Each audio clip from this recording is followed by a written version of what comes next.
I could just play the theme song because this is a bonus episode. There's no news. There's no me trying to remember whose name. That's when we record the next one. But I do want to play a little game. Just a quick little game. I have changed my mind about a movie we have recorded on this podcast. Like drastically changed my mind about a movie on this podcast. I want to see if you guys can guess it with no hints. Other than the fact that, like I said, I have just drastically changed my opinion about a movie we've reviewed on this podcast. And we don't even get to know if it's like an older or newer one we've done? All I'll say is both of you guys liked it, and I did not. Okay. I just want to see if you guys can guess based on that, just, very specific description. There's only a handful of movies that you two liked that I didn't. Is that so? Yes. There's only like 2 or 3. Shouldn't be that hard. Okay. Sure. I think there's only been like 2 or 3 this month. But yeah, I'm just curious, just based on that description of you guys liked it, I did not. And I think I've drastically changed my mind on it. We'll start with you, Heather. Do you have a guess?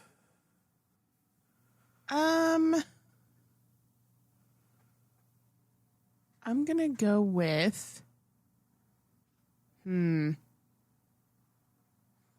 tough.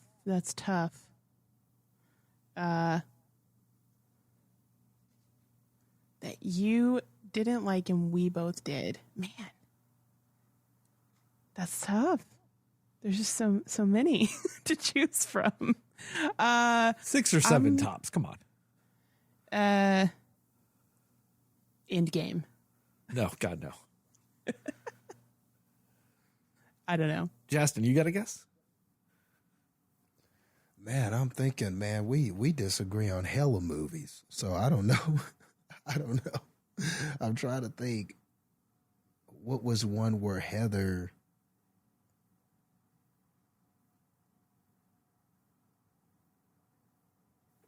Like I said, both of you guys really liked it. And I did not. I think I gave it still technically a passing score. Oh, okay. Well then never mind. My guess is not what it was then. What were you going to guess though? I am just curious. I was hoping it was, what was the M. Night Shyamalan movie that me and Heather Knock at the both Cabin? liked? No. No, not Knock at the Cabin, but... Oh, fuck you with the Visit. The Visit? The Visit. You. No, God, no. I was hoping it was that. No. Why would you saw the light on the Visit? Why would you hope that? I was hoping you saw the light on the Visit. No, you guys are wrong. You need to see the light. I'm right. But it was the Visit. It was pretty good. But, ew. Okay, then my guess is wrong.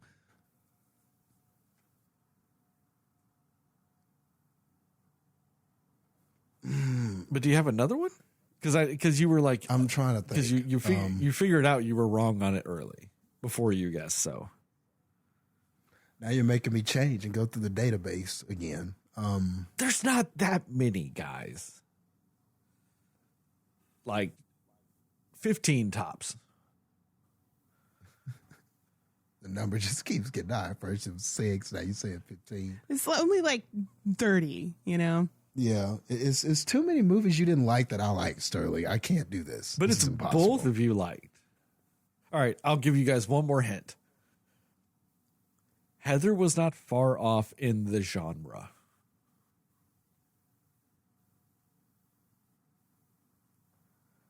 She is wrong about the movie, though. Is Spider-Man No Way Home? Yeah. I've softened on that movie in my old age. Why? I'm curious as to why. Because after watching Aquaman, I guess I had just taken for granted like how bad comic book movies could get and how bad they used to be. Fair. You know, it's like sometimes you just gotta, you know, I guess it's my way of you just being like, you know, sometimes you gotta let a comic book movie. You know? Because there's a real dark side to what comic book movies could be. And I'd forgotten that. And DC has had 4 movies come out this year, doing their damnedest to remind me about how bad it could get. Because also, I guess I didn't remember, well, not this year, technically last year. Because I guess I had forgotten that DC had 4 fucking movies come out in 2023. And only one of them was plausibly good, with Blue Beetle. Shazam 2 sucked. Flash sucked. Aquaman sucks. You know, like that. They were none of them made any money, huh? Oh God, no! They all fucking failed.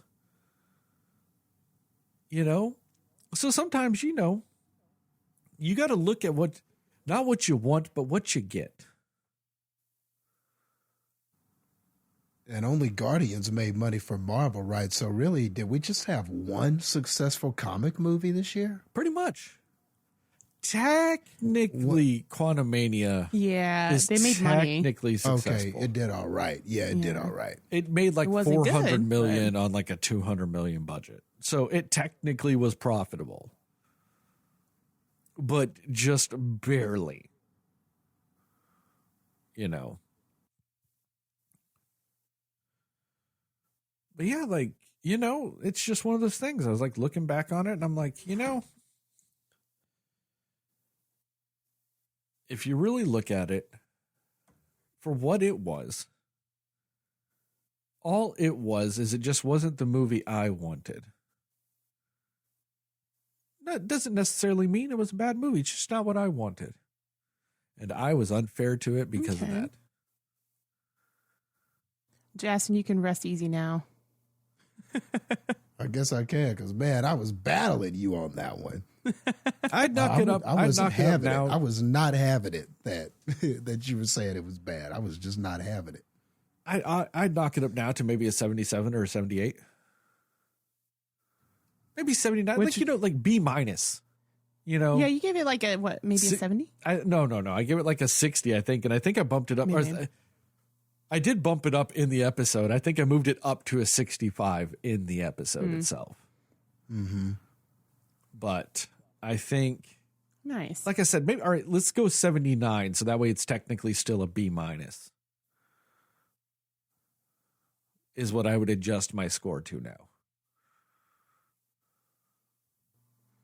This is impressive. I like it. It's something. I'll say that much. During this episode, if you stick around till the end of the episode, kids, during this episode, I will do some mathematical equations because I think we were doing Cinescores at that point. If it had a Cinescore, I don't remember if it did, but if it had a Cinescore, I will be able to retroactively figure out what it should be adjusted to. If it didn't have a Cinescore, then all right, we're fucked. I'm not going back and doing anything. But you know, we'll go from there. But yeah, that was my little game real quick. So nice. Laser Lizard?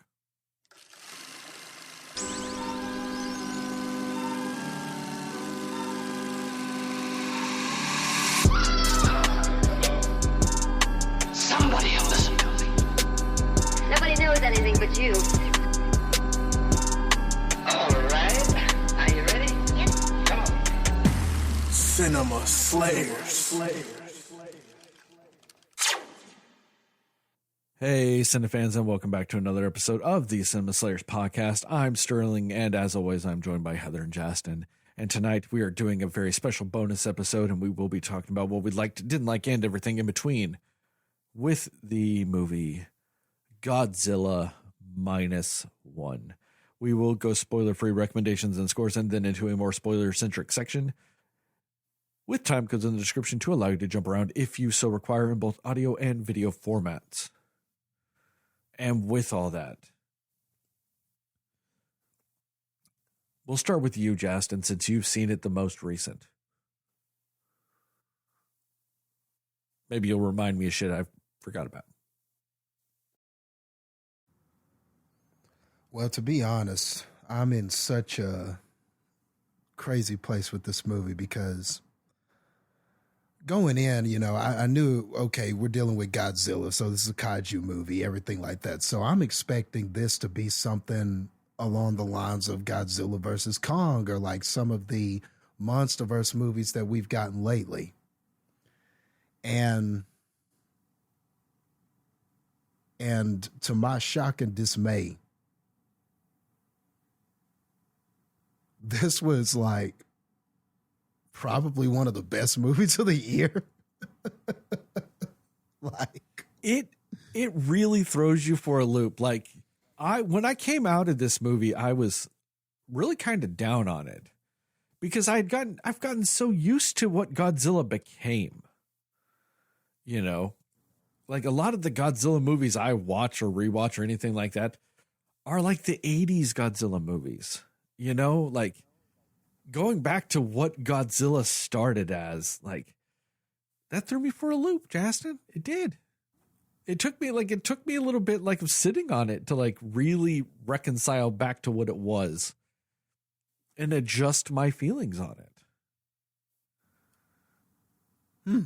Interesting. Because, yeah, I mean, some of that I can definitely understand because while sitting in there, I didn't really know. And I hadn't seen any previews for this or anything.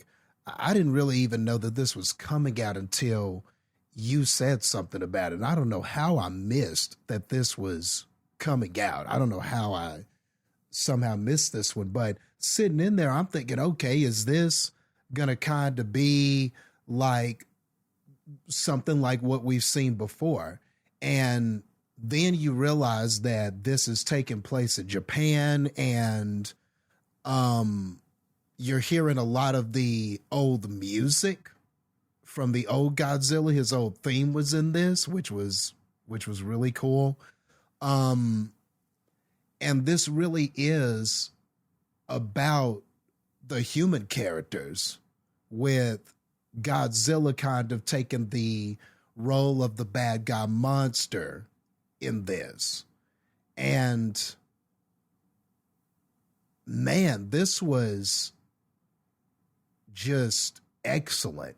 And like, I haven't seen a lot of and from what I understand, this harkens back to old Godzilla, like you said, like when he first started Godzilla. It harkens back to that. And I don't quite remember any of those stories specifically. I don't know how much this is a redo or a reboot or a copycat or anything like that. I don't know how close it is to the old, or if it were just paying homage to the old. I would call it just a new origin. Okay. Maybe a reboot, but you know, like it's just going back, like, you know, telling like a origin story of Godzilla. Okay. Because that's what it sort of felt like. It felt like the beginning of this, you know, before we have these other kaiju and before like Godzilla sort of became the baby face of the movies. You know, this felt super old school to me. It really felt like that. But I think this movie is kind of like, man, this might be right up there with like how I felt when I came out of Top Gun Maverick. Like I thought I knew what I was going to get, but then I walked out and I felt like I got so much more, and I felt like I cared way more than I thought I would. And it felt like even though I was going in to see something familiar, I got something much more powerful than that sitting through it and watching it. And to me, this is similar to that in a way. Like I walked in thinking, okay, I know what this is going to be. And it just wound up surprising me so much with what it did with its characters, how compelling the story was, how good the character development was. And I cared so much about what was happening and the way that they positioned Godzilla, even though it was a little uncomfortable based on what I've seen from Godzilla lately. He was so intimidating in this story, and he seemed like a force to be reckoned with, but in a different way. And just how he related to the characters, it just wound up being this great story about like the human spirit and perseverance and just whether or not to give up. You know, there's a lot of like relatable themes in this movie. And by the time it gets to the end, and I'm not going to say what the ending is or anything, but like, I was shocked at how much I cared and how much it got me to feel at the end. Like, I felt this like incredible sense of relief, and I was happy. Like, you know, it's the kind of ending where you feel exactly what the movie wants you to feel. And sometimes not every movie earns what it wants you to feel in the end. But this one did. And I can say that that's quite the accomplishment. So, I mean, I didn't think I was going to come here tonight and be like, a Godzilla movie took me on an emotional roller coaster ride and had a plethora of character development and really got me to feel something emotionally. But here we are, and it's 2024, and that is what happened. So, yeah, I was very impressed by this movie. Can't wait to talk about it in more detail and spoilers. And man, I'd almost be willing to say you'd be hard pressed to find a better Godzilla movie. Like, now this is my favorite one. Like, I really, really love the way this was done. And I really, really love the way they did this. And the last thing I'll say is just the acting was excellent. I don't know any of these people, but my goodness, man, everybody showed up. Everybody played to their roles, and it was just excellent. And I was in there with a good crowd of people, like a good number of people were in the theater to see this. So that kind of made me happy that so many people were watching this. And I thought that the subtitles might be a little off-putting for people because, you know, some people go crazy when it's like, oh, it's subtitles and, oh, the whole movie. I came to watch Godzilla. The whole movie's going to be like this. So I didn't know how people next to me would treat it. But everyone was so intrigued by what was happening. Like, there were times where it was just pin drop quiet in the theater because everybody was just hanging on to what was happening. And at the end of the movie, this movie got a loud ovation. And I know sometimes we're kind of like, you know, should people clap at the end of movies? Nah, man. This one deserved this one deserved its flowers, man, for how just incredibly surprising and incredibly good it was. So I was very impressed with this. I'll save everything else for a little bit, but hard disagree on the clapping. Still hard disagree on that. I know you got to be you. You got to be you. But I was kind of happy because it was a subtitled Japanese Godzilla movie. And a bunch of people in Odessa, Texas, because that's where I had to go to see it, were clapping for it. And I don't know, man.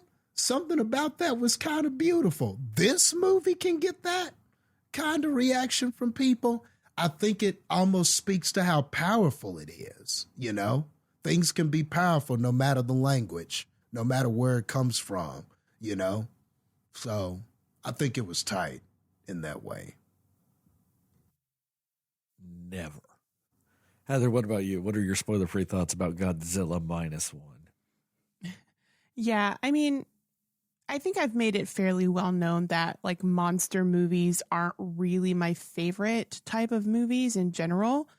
They're just not my preference if I'm doing like a sci-fi movie type of thing. But if there was any movie or any Godzilla movie that was going to get me to care about Godzilla, it was this movie. Because just the story of the people in this movie is really beautiful and really interesting and like very different in a way. Like I feel like it's just this beautiful story and like just how these people came to know each other and like the relationships that these people have with each other and our main character and just sort of his backstory and everything with that is so intriguing and so enthralling. And it honestly did feel like I was just sort of actually watching real people in a situation. It did not feel like just a script that was written for people to just say lines.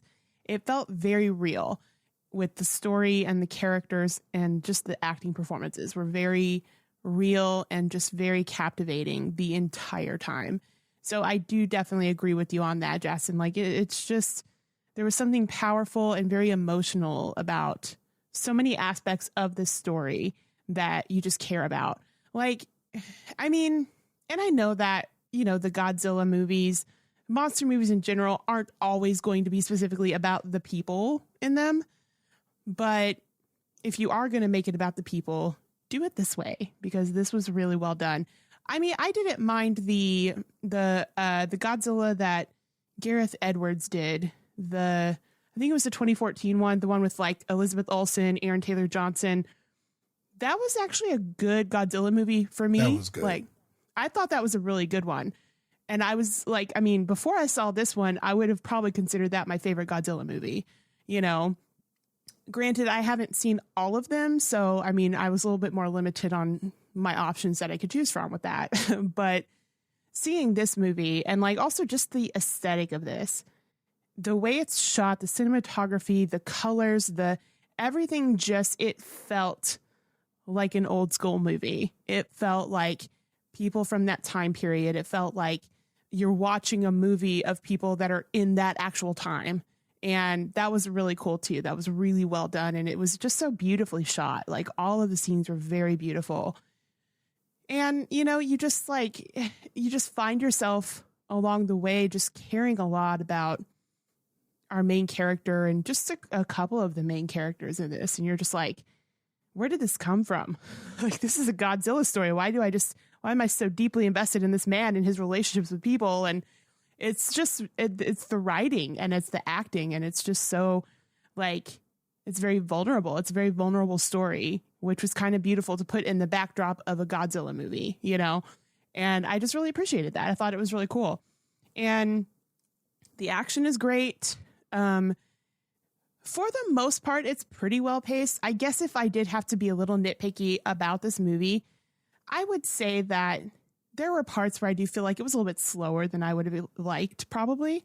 I do think it actually felt, you know, longer than, like when I left the theater, I was like, oh, okay, it was only, you know, 2 hours or a little over 2 hours. It did feel a little long in parts, but not enough to like completely take me out of the movie or anything like that. But, you know, if I have to give a criticism to this movie, that would probably be the biggest one that I can say, is just that it did feel a little long in parts for me. But everything else about it is just like, I mean, if I'm going to recommend a Godzilla movie, it's going to be this one. Like, it's just really good. Like, it's a beautiful story of humans as well. And just the, you know, just it's such a more profound movie than you would expect it to be, considering it's Godzilla, you know? So I just really appreciated the approach they took, the carefulness and the thoughtfulness of how they wrote the characters and how they wrote the story of the characters. And yeah, I mean, action and explosions and all the good stuff as well. Really, just everything was really good and everything just really worked. Moments of it were a little predictable, but I think you want it to be predictable in the parts that it was. So yeah, it was good. It was really good. I really did enjoy this movie a lot. I'll go into a small history lesson real quick. I've watched a stupid amount of Godzilla. Like an absurd amount. No, I haven't watched all of them because there's just no way. There's no way to watch all of them. But I mean, to me, it goes back to, Godzilla versus King Ghidorah is one of my favorites. There's another one that came out. It was Godzilla, Mothra, and King Ghidorah. But I mean, there's Godzilla versus Mechagodzilla, Godzilla versus Mechagodzilla 2, Godzilla against Mechagodzilla, Godzilla Millennium, even 2016 Shin Godzilla. I really enjoyed that. I'm very forgiving of Godzilla movies. Now, if you've listened to any of our podcasts about some of these other Godzilla movies, like Godzilla King of Monsters and Godzilla versus Kong, it's because there are two ways to make a Godzilla movie. You either have him be the bad guy to humanity, and then that's when you can have a bunch of people shit. It's fine when you have people shit when he's the villain, when he's the bad guy. Where I don't like a lot of people shit is when it's Godzilla versus another fucking monster, and you're having a bunch of people in a fucking room talking about how they need to stop this shit, instead of letting me fucking see two monsters fucking fight it out. Like, there are two ways to go, you know? And for me, like, I'm fine with either one. Most modern Godzilla movies have been Godzilla fighting another fucking monster. And so that's what I was talking about when I'm like, you have to readjust your expectations for this movie. Because a lot of the ones I've watched and I've enjoyed, it's Godzilla fighting another monster. But let's harken back to the original Godzilla. You know, let's harken back to this, the original Gojira. This movie is like that. Godzilla goes back to being an allegory for the atomic bomb landing on Japan. That's what Godzilla started as. And that's what Godzilla returned to in this. And with that, that's where you get to have the humanity aspect tied into your gigantic fucking, kaiju movie. That's why you get to add humanity into this and make a very powerful movie with great human characters. And I don't want to slap the face of every person because they are taking me away from my two gigantic monsters fighting. And so, it's a shout out to Toho, the studio that started Godzilla. And, this is another Toho Godzilla movie. And they just like I said, it went back to the drawing board with it. It went back to the beginning. I want to give a brief explanation to the title also, Godzilla Minus One. Because it's a really badass title, especially when you know the meaning behind it. So essentially, they were saying in this movie that Godzilla, or Japan after World War II, after the atomic bombs, was at ground zero. Was at zero. They were the lowest they could be. They were decimated. They were at just rock bottom zero. And Godzilla shows up. Now they are down to -1. That's how shitty it is in Japan. That they are now below zero. They are now at -1 because they just got rocked by 2 atomic bombs.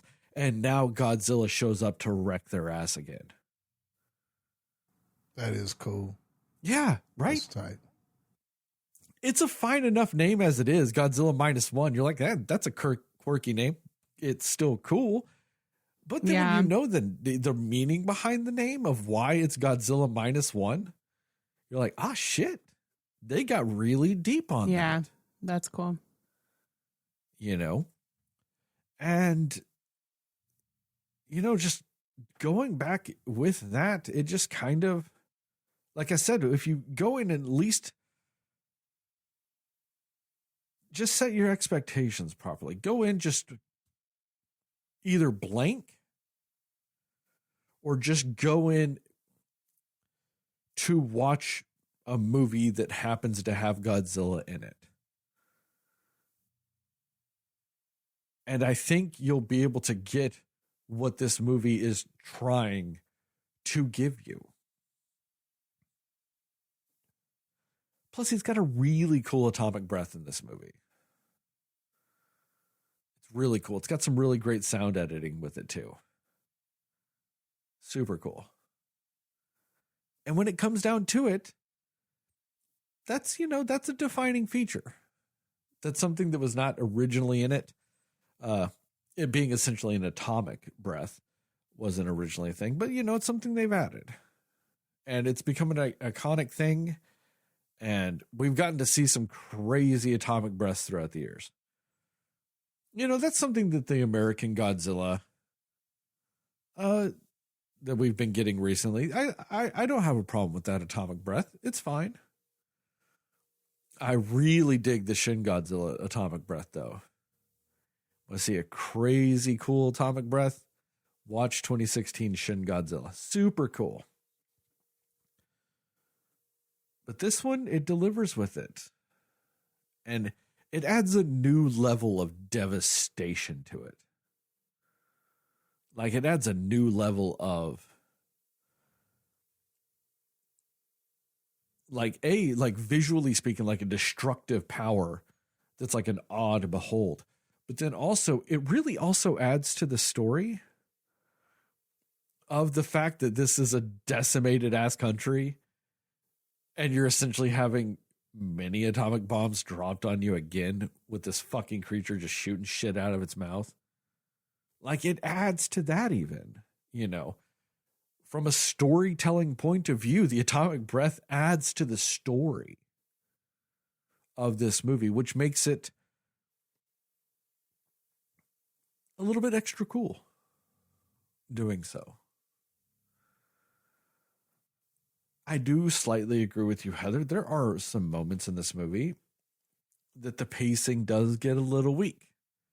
It gets a little slow with how they're telling the story, the human side of the story. But in the end, it ends up just being an incredibly powerful movie and probably an infinitely better movie than most Godzilla movies actually have the right to be. And I'm saying that as somebody that likes watching those shitty ass Godzilla films from back in the day, where he's like fucking sliding on his tail to fucking, you know, drop kick somebody. Sign me up. It's a delight. I get massive amounts of enjoyment from that. But, you know, me getting a massive amount of enjoyment does not a good movie make. I enjoy a lot of shitty movies. Fortunately, this is not one of those. It is a good movie on top of it. And like Jastin says, it has every right to be considered one of the better movies of the year. And it's a fucking Godzilla movie. The stuff that fucking parodies are made of.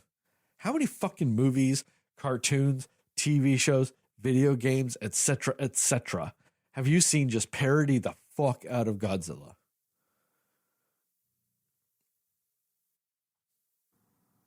Too much stuff. Yeah. I think Bowser Koopa is a Godzilla homage. Yeah. There's tons, though. I mean, endless. It's endless. They make a fucking Godzilla reference in Steven Spielberg's The Lost World Jurassic Park 2. When the T-Rex is running down the street and it's got the Asian people thinking, like, ah! Like, it's fucking absurd. You have the entire game Rampage based off of Godzilla and King Kong just destroying shit. It is, you know, it's a joke of a franchise, but it's also an iconic franchise. I mean, there's a reason why everybody riffs on Godzilla. It's an iconic franchise. It's been around since the 1950s. Every single decade of our lives, we have gotten a fucking Godzilla movie. Every decade of our lives, we've gotten multiple Godzilla movies. It's not even just one. No. In a weak decade, we might only get 8 or 9. I know technically in the 2010s, there wasn't a ton. There's a lot of animated ones, though. There's a lot of animated Godzillas happening in that time period. And that's also when the American Godzilla movies were starting off. So yeah, we still got a bunch.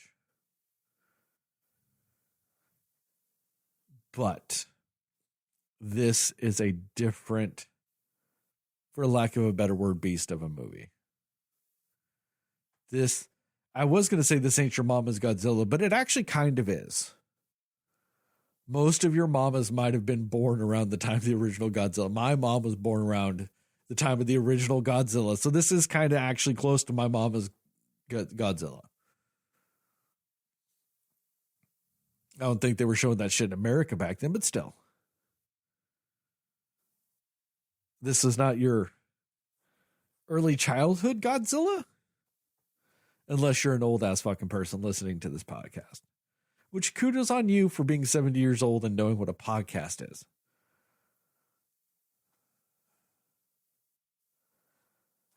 Spoilers? Yeah. Recommendations and scores? Yes. Thank you, Jastin, for catching me. I was going to hit the right button, though. I was going for the right button. Recommendations and scores. Oh, okay. Here we go. Recommendations and score. Heather, go. Yeah, I recommend it. I mean, if it can make me enjoy a Godzilla movie when it's, you know, not typically my cup of tea, I think it's definitely worth recommending to other people. It's beautifully shot, beautifully acted, really well written, great action. Yeah, it's got a little bit of everything in there for you, and I love that it does that. Yeah, there's not a reason to not recommend this at all. So I would say give it a go for sure. I feel like it would be a little bit of a disservice for me to give this anything lower than an A, even though in general, like, you know, monster movies aren't my thing. I can appreciate this movie for what it is, and I can appreciate like how well made this movie is in so many different aspects. So I'm going to give it a 90 letters to your angry neighbor to explain the situation and take care of your daughter out of 100. Jastin, what about you? Yeah, it's going to be a recommend for me. I hate that we're reviewing it so late in its run because I feel like at this point, I don't know what the lifespan of it is going to be in theaters or how much longer it's going to be in there. But I just, you know, want to tell people to try to make an effort to go see this one. It would be worth your time to sit in there and watch this. And even if you're someone who is kind of put off by subtitles or, you know, you'd rather have a dub or, you know, there are people who are all sub versus dub people. But honestly, this was worth it. I think it's worth your time to go in and read. And really, there's just something about getting Godzilla from its source. You know, sometimes things are just better when they come from the source. Like, you know, I don't doubt that somebody could make you your favorite McDonald's hamburger, but I don't know. Sometimes it's just, you know, sometimes you just want to go there and, you know, get the smell of McDonald's, and you want to order, and you want to, you know, you want the wrapping, and you want the, you know, there's kind of, it depending on how important that is to you, there's probably a whole experience that goes with that a person just making you a Big Mac can't replicate. I think that's a good analogy. Kind of like Burger King with their Big King.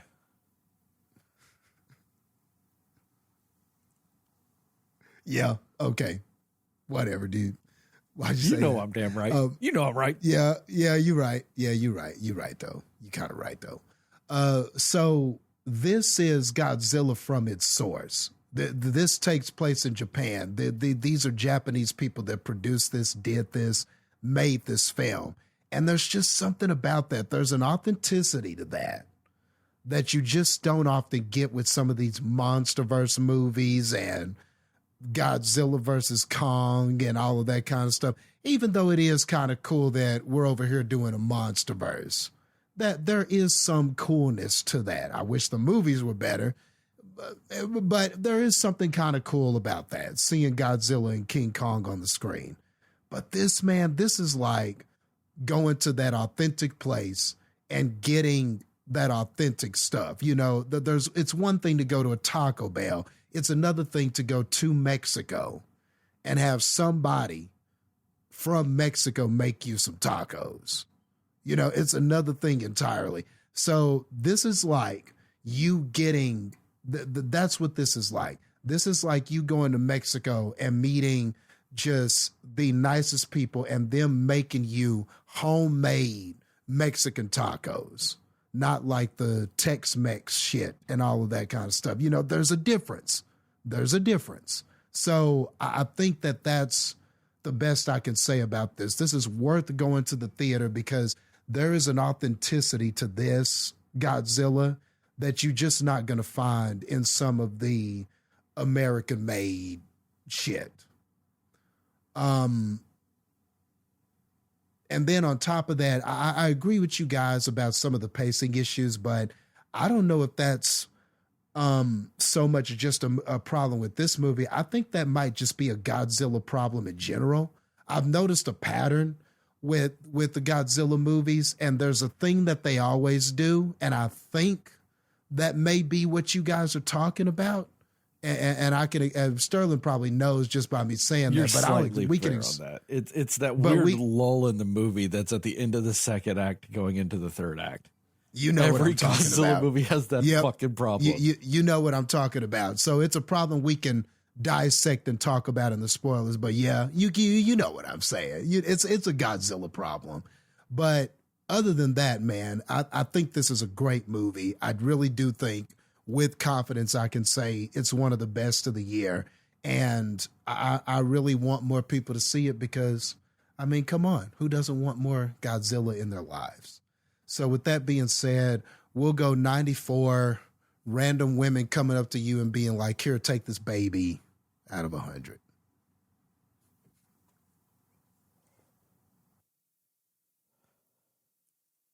Supposedly, the budget for this movie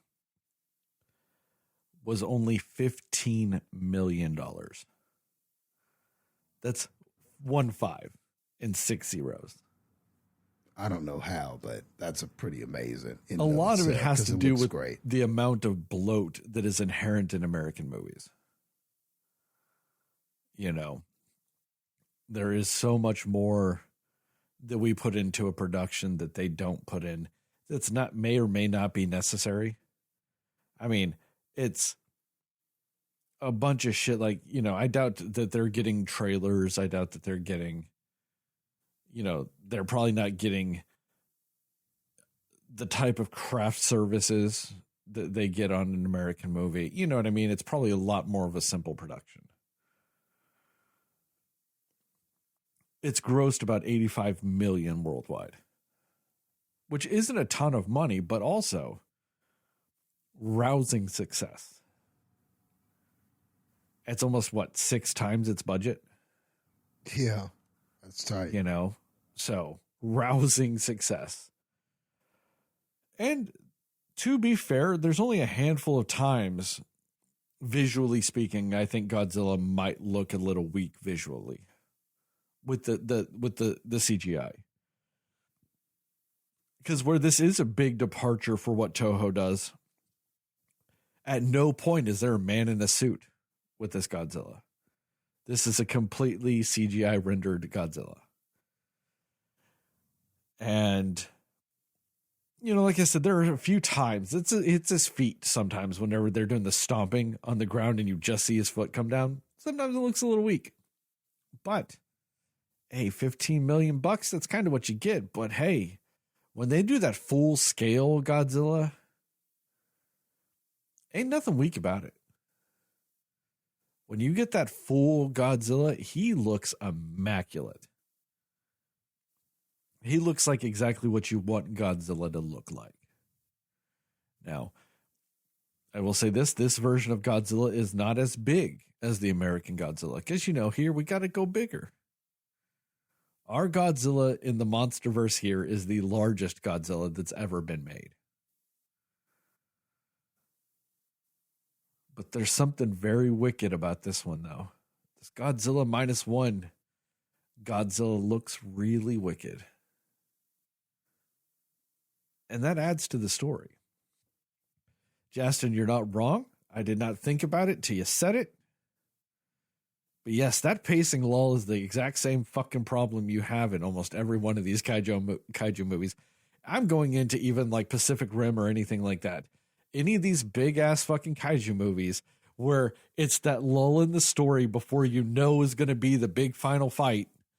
And it's just people running around doing shit and getting ready and having that emotional moment. Like sometimes now where this movie benefits, the emotional breakthrough in this movie, the emotional moment in this movie is incredibly well done, at least.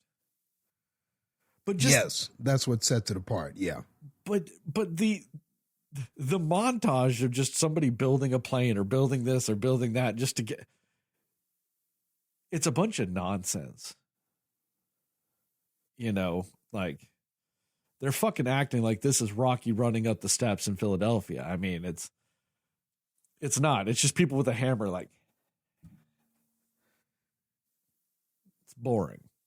But, you know, at least the emotional weight that this movie carries does help you get over that hump in a more satisfying way than your atypical kaiju movie.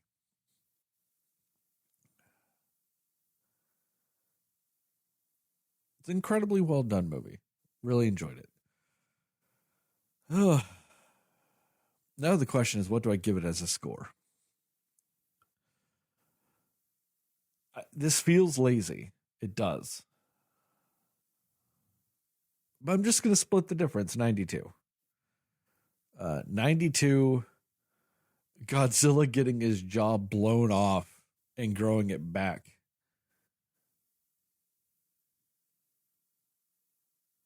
Out of a fucking 100.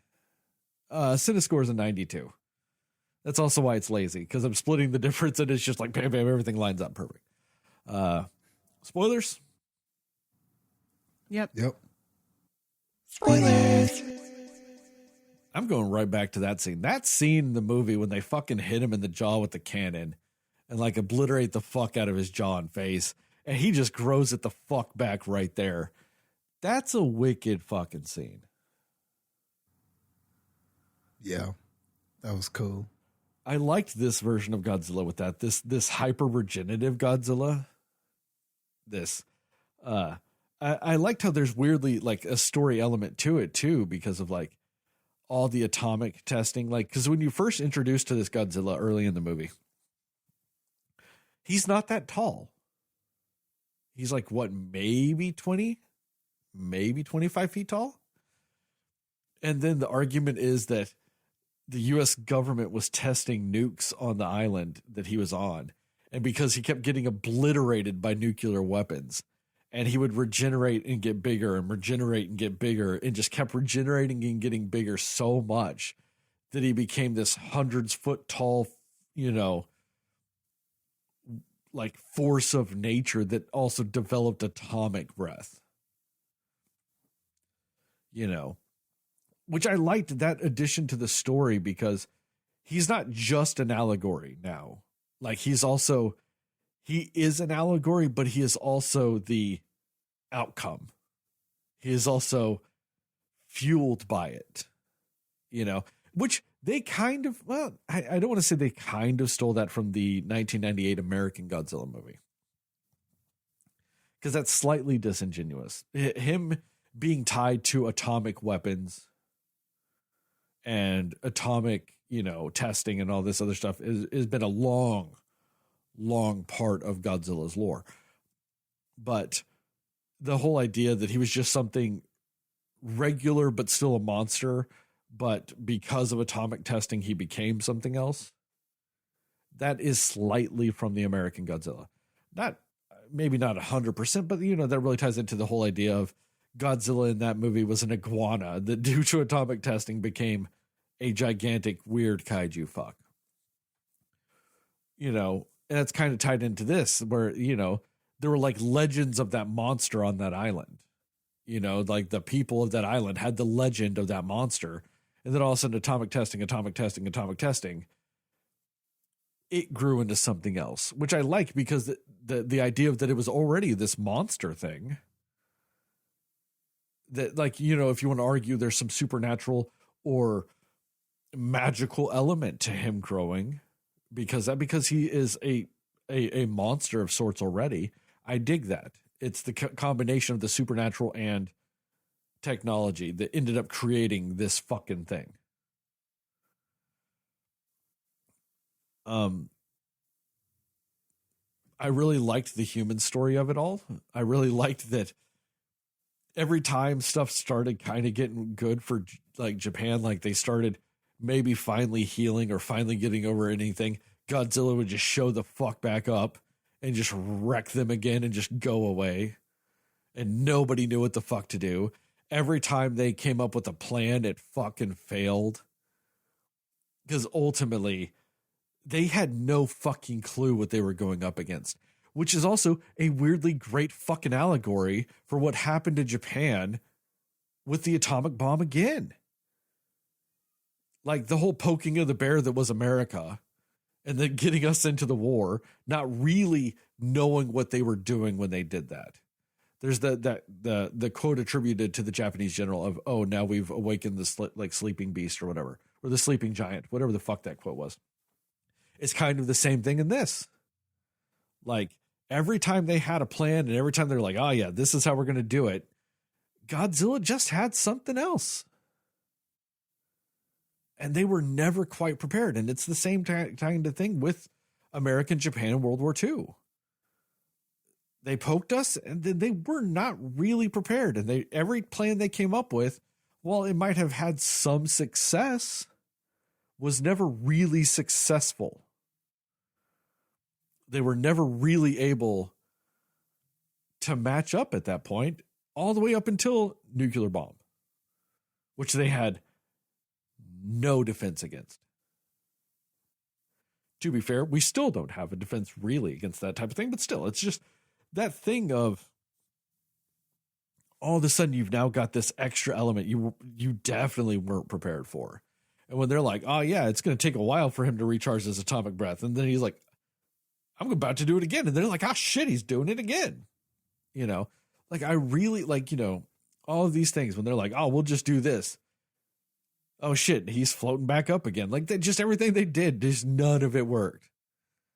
Like it kind of worked a little bit and then just didn't. So it's really great because what does that do? Like I said, it adds back to the allegory of what Godzilla really was. They weirdly enough just added more allegories to the allegory that was Godzilla, and they just did so insanely successfully. And then on top of that, you had this really great human story. You had this kamikaze pilot that just shows up on an island. He's like, my plane's broke. And they're like, plane's not broke. And he's like, nah, my plane's broke. Because he just didn't want to go kamikaze.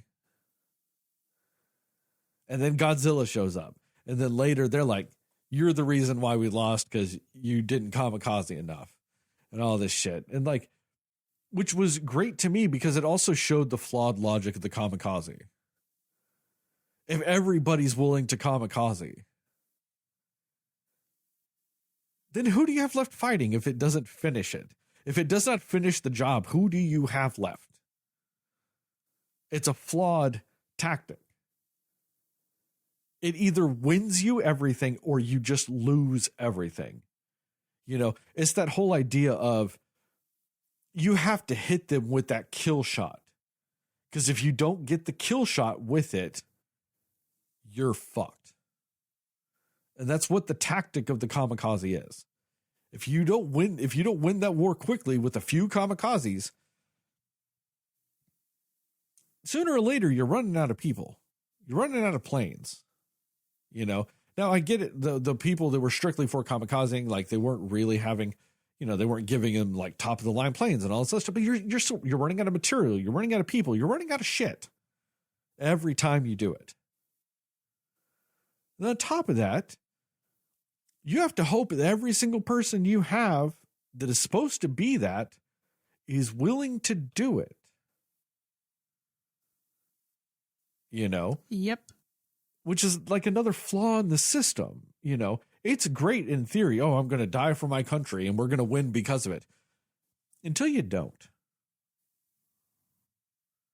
You know? And I love that whenever he gets back and everybody's like, you were supposed to be a kamikaze, but you failed. You're terrible. You're why we lost the war. It's not. But I like how he's getting the blame for it. And he's having to shoulder the blame. And he's shouldering the guilt. And all of these things. And throughout the movie, he's getting beaten down by that. And every time he starts to feel better, he gets some other form of guilt. You know, the remembrance of Godzilla showing up on the island and killing the people because he didn't shoot it with a gun. Which is, and the ironic thing about it is when that happens in the movie at the very beginning, everybody, yeah, you can blame him. But then when you like see it later in the movie, would it have killed Godzilla? Probably not. He wouldn't have been able to save him even if he did it. But you don't know that at that point in the movie. You find out later it would have been futile. And I don't even think that the movie really outright says that. But it's heavily implied. He wouldn't have been able to save anybody from Godzilla at that scene anyway. The people that died were gonna die. The only difference is, if he had shot Godzilla, he probably would have been dead too. That's the only difference. Godzilla still would have killed people, and he would have just been dead too. You know? And then you get the guilt of his girlfriend, wife-ish person? Yeah. Saving his life. He wasn't the one that saved her. She saved him. More guilt. We're having to raise the daughter. Guilt. The person he has to go to get the plane working is the only other person that survived the island. Guilt. More guilt. And then finally at the end of the movie, when this guy's like, fuck this, I am guilty. I deserve to die. I'm going to die to kill Godzilla. And that's when the other guy's like, you get it. And that's why you're not going to die. That's a really kind of beautiful story arc that you have. And I like the fact that, you know, that guy wasn't mad that he was a kamikaze that wasn't willing to kill himself or whatever. It was more or less like, you just had to be willing to. It's not that you didn't kill yourself. You just had to be willing to. That type of scenario where it's all about the mindset. It's all about the dedication. You know what I mean? That's what the one guy, the mechanic, was looking for the whole time. Was, do you have the dedication to the plan to do what is necessary to ultimately try to save as many people as you can? And just because he had that dedication and had proven finally he had that dedication is when he was like, that's why you don't have to kill yourself. Like, that's why you don't have to. That's why we've planned for you not to, which also sucks because if you know a basic amount of German, you know he's not going to kill himself. Because the ejector seat is written in German, like ejector. I don't, but like, yeah. Like, you know, it's an ejection seat if you know German. So that kind of sucks that it kind of gives it away that he was going to eject. But I just really dug that overall story, like or story arc of the person. But then I also dug at the end of the movie, Godzilla's not really dead.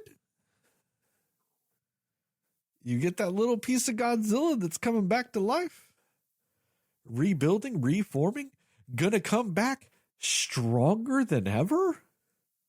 I like that they kind of made this Godzilla almost like Doomsday from the DC comics. You kill him like it once, it ain't gonna kill him like that again. Comes back bigger, stronger, got protections. And that's kind of like this Godzilla, which also adds to the allegory of, while you might not have the immediate threat of an actual atomic bomb anymore, like, you know, it was dropped on Japan, yeah, but you have the looming threat of it, you know? So nobody's actively running around dropping nukes on people right now. Sure, so you don't have the active threat of it. But there is still the looming threat of a potential nuclear attack at any point in the world right now. Because of who has nukes, who doesn't have nukes, who hates who likes who. There's that potentiality that looms over the world. And that's kind of what Godzilla becomes at the end of this movie. Like the physical threat at that exact moment is gone. But we know as an audience, he's healing. He's coming back. He's going to be back. Which is the looming threat that the world has on it right now in modern times. So it's just another allegory. They really almost could have called this movie Allegory and just made it a Godzilla movie. And it would have been sweet, because that's all this movie is it's just so many allegories stacked on top of each other. It almost feels like it was made by me, because I love making me some allegories. Allegories are so fun. And like, I've had to try really hard to not just do that in this. Because also Jastin beat me to it a little bit when he's like, oh man, you got to make it, you know, this is like, you know, going to McDonald's versus somebody making a burger at home. It's not the same. As soon as you started talking about that, Jastin, know what I thought of? Homemade pizza. Yeah. Oh. Yeah. Pizza at home never even weirdly tasted like pizza. You had all the same ingredients that pizza has. It was dough, pizza sauce, cheese, pepperoni, and that shit still didn't actually taste like pizza.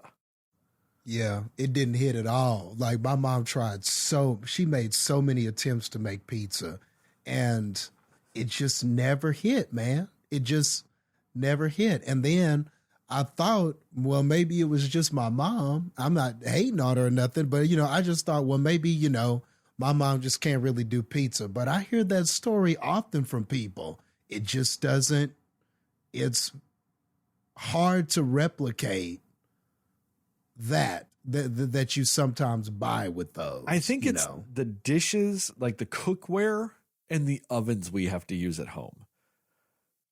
Because I know so many people nowadays that have like those actual at-home pizza ovens, like those outdoor pizza ovens and shit like that. And they're all making like delicious ass looking pizza and shit, you know? Because I bet you can in those types of things. When you're just using some fucking oven that was made in 1988, no pizza turns out well. Did your mom also, like, knowing that it was never going to be the same, at some point just try to get you involved with it to like make it more fun? Like, oh, you're going to get to make your own pizza. Yeah, you could put your own meat on it and stuff like that. And it just still tasted like ass. Yep. Jastin putting those marshmallows on it, you know. Yep. My pepperoni and marshmallows, you know it. But no, you're right though. Like, it just never hit. It just never did. Like I've at least had a good burger at a house. I've just still never had a good homemade pizza. Now, granted, I've never been around anybody with one of those ovens doing it, you know? But Same. So maybe that's the problem. I've seen it. I've seen some people with it. People I know are on social media going, oh, look at this pizza I made in my little outdoor pizza oven. And I'm like, well, aren't you fucking special spoiling your kids with actually like at least passable homemade pizza? Your kids will your kids will never know the turmoil that was like your parents going, we're having pizza tonight, and you get excited. You have this skip in your step, and then they go, we're gonna make it. And it just all this tiny the light that was in your soul gets extinguished. I still get like that when I like go to someone's house and they're just like, oh yeah, I'm gonna make a pizza, and I'm like, okay, that's fine. You know, you're a pizza. You're like, oh, really? Where? Domino's Pizza? Where we going? Little Caesars? Yeah. No, I'm making it. You're just like, Oh. Isn't it slightly more yeah. insulting whenever they say their own name? We're like, oh, where are you getting it? Pizza Hut or Domino's? And they're like, come on, you're getting this from Chef Tony. And you're like, fuck you, Tony. Fuck you. Like it's really sad when at home you still can't make as good as a frozen thing from the grocery store. Like, how does grocery store frozen pizza still weirdly taste better than anything you make with like actual ingredients? That shit can be sitting in a freezer so long, when you pull it out of the cellophane, it's covered in ice. That shit will still taste better than anything you're doing on your own with that. Like, I'll gladly eat a Totino's pizza before I will even attempt to make one. And I'm a fairly decent fucking cook, and I still won't try to make my own pizza. I'll just get a fucking Totino's and put it in an air fryer because it makes it very delicious. And shoot, y'all live in Chicago. I wouldn't even dare try to make a homemade deep dish pizza like they do in Chicago. Well, there's that. And you know, the funny thing is like, all right, Chicago's known for their deep dish pizza. It's the Chicago style pizza, all this other stuff. The number one pizza style that's eaten in Chicago and the suburbs, though, is what's called tavern style pizza. That's a crispy, thin crust pizza that's cut into squares. So if you've seen a Little Caesars thin crust, that's a tavern style pizza. That is actually what most of us eat here on a more regular basis, is that style of pizza. I wouldn't try either one of those. Like, my personal favorite style of pizza, not in New York like most people would assume. It's a Detroit. I love me a Detroit style pizza. It's a square deep dish where you cut it into squares, so every piece you get's a corner piece. So you get that crispy, slightly burnt cheese on the outside. It's fucking great. I love me a Detroit style deep dish. Wouldn't make that shit either. And all of that to say, maybe America needs to stop making Godzilla movies. Yeah, maybe so. Yeah. I like how you turned it there. I'm a big New Yorker pizza guy myself. I like those big slices, dog. I'm like, oh, it's so big. Don't get me wrong. I think I just go crazy about that. Yeah. I'm just like, oh, it's so big. You know, you have to alter your voice to make it seem like you're as big as the thing you're talking about. Like, I don't know. There's just something about that I really like. Oh, yeah. New York style is great. You know? But back to what you were actually saying, back to the actual allegory. Yes, I get what you're saying. Because when you have a Godzilla from the source, you're like, what was I even watching for the past few years? It just really makes you like question your choices. Like, Like like Heather brought up 2014's Gareth Edwards Godzilla. I thought that was a really, really good Godzilla movie because it adds the humanity in the style in which this does. But what ends up becoming the flaw? It's Godzilla fighting other monsters, and you take away from that. So you never actually truly get the balance. Now, every subsequent American Godzilla movie since then has made it infinitely worse. Godzilla King of the Monsters, you've got fucking Ghidorah and Godzilla duking it out, and then it's just like, oh, let's look at this person's face while they run around on the street. Fuck that person. It's very simple. It's either just Godzilla and you do all the people shit you want to do, or it's Godzilla fighting other monsters and you say fuck all the people. It's a very simple formula, and I don't know why they constantly keep fucking it up, because every time they come up with another one of these Godzilla movies, it's Godzilla King of the Monsters, and then Godzilla versus Kong, and then now Godzilla X Kong, New Empire. They keep adding people to the human cast, which is the exact opposite of what you should do. You should be getting rid of people. And they keep expanding.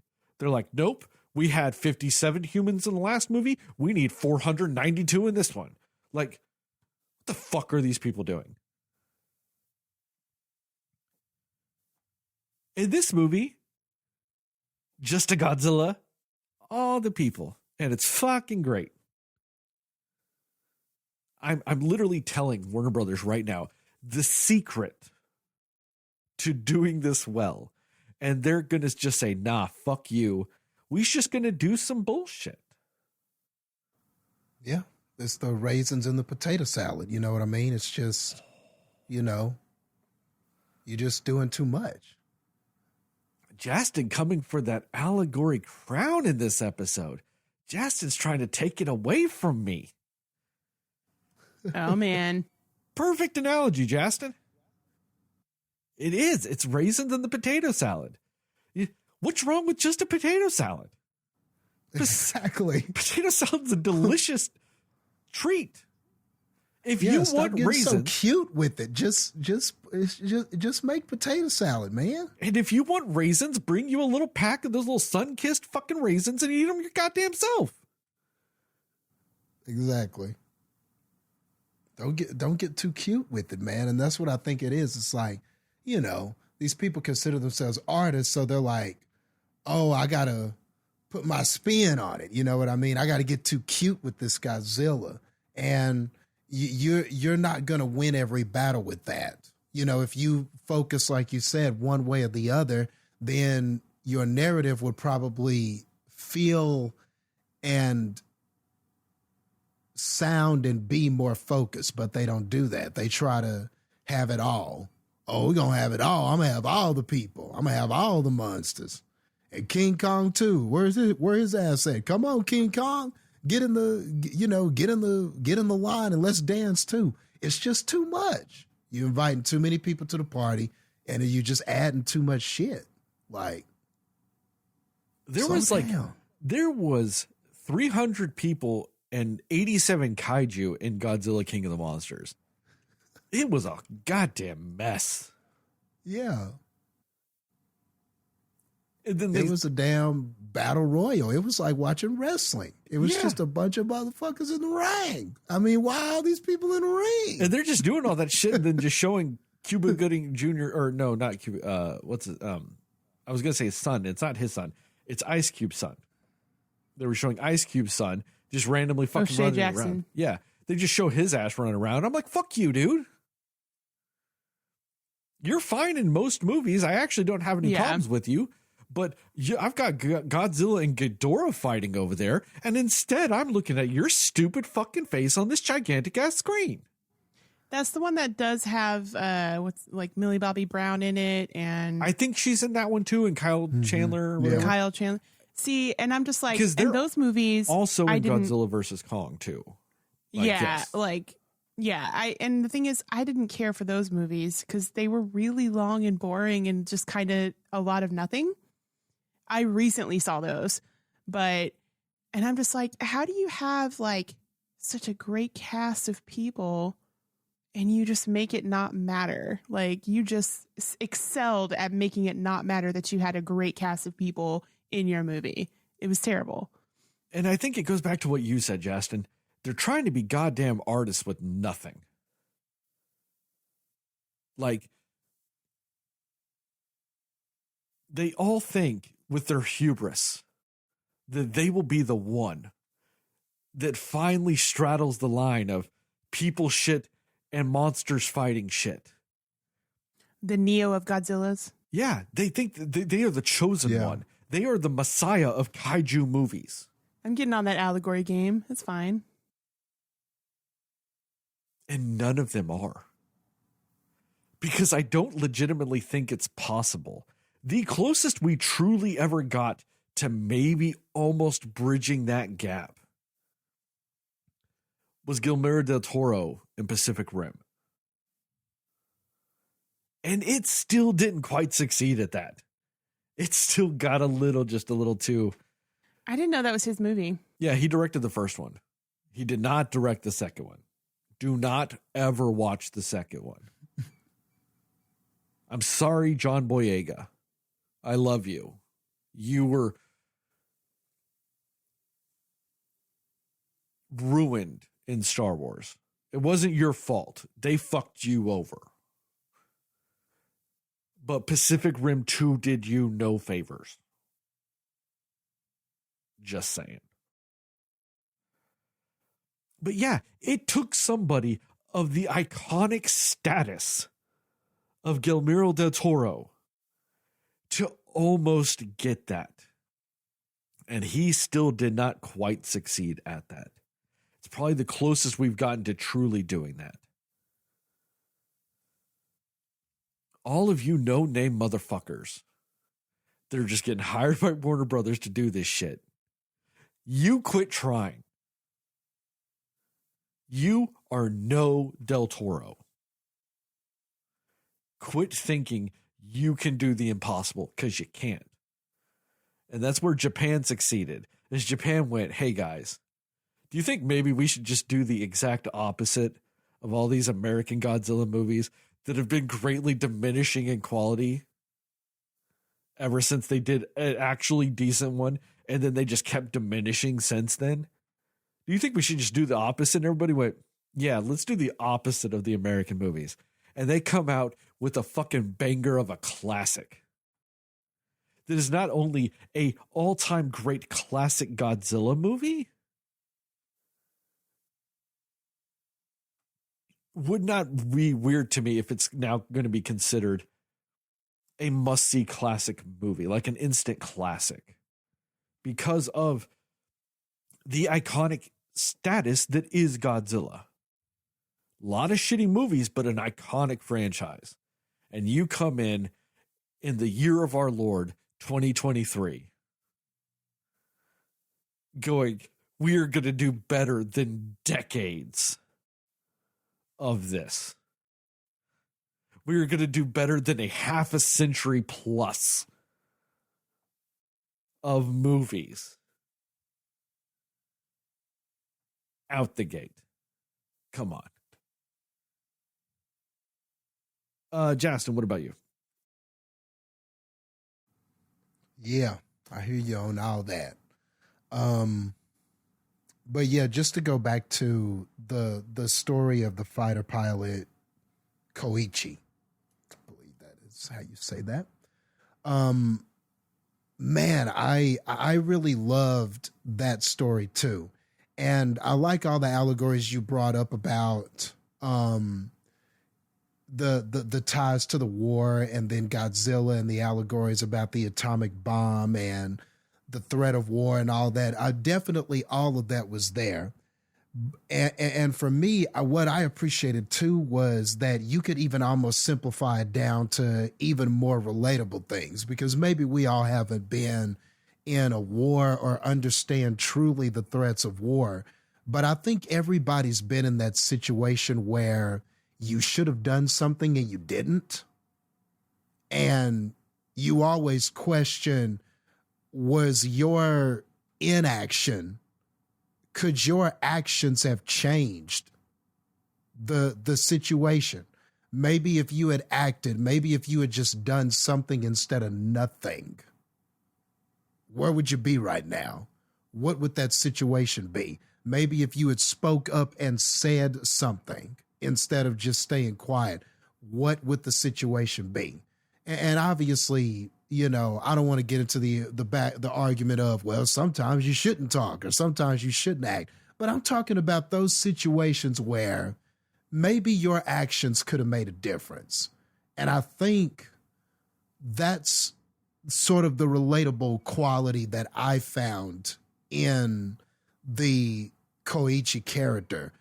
It wasn't even the fact that it's like you said, could on that island with those people that died, where he could have shot at Godzilla with that 20 millimeter gun or whatever. Would that gun have killed Godzilla? No. And we know that. And I think somewhere deep down, the character knew that too. But it was the fact that he didn't do anything. It was the fact that he froze. It was the fact that he didn't take action that haunted him so much. You know, that compounded on top of it was his duty as a kamikaze pilot. There was a duty. He swore an oath that this is what he was supposed to do. And I mean, and that's the thing, you know, the whole East versus West thing. And yeah, there's a sense of honor that we have in Western culture. But over there in Japan, man, that kamikaze stuff, that was real shit to them, man. And there was definitely a sense of honor and oath, and there was a sense of privilege that you were supposed to have, that you were this person that was going to do this thing, to die for the good of your people, for your country, and everything like that. So the compounded guilt of him turning his back on that duty, on that oath, and on what he was supposed to do. And then people in the town knowing that you weren't supposed to survive. You were supposed to make the decision to help save us all. And even though that village lady was wrong in the sense of, well, you're the reason why my son and daughter died, maybe not necessarily, but I understand why she said that, because the belief is that these people are going to do this. They are going to sacrifice themselves. They are going to make this choice to save us all in this war. And if he came back, survived, and she found out he didn't do that, well, then, yeah, you would be angry at someone that was supposed to take that oath, that was supposed to die with honor, and chose not to. And now you're back living and my sons are dead.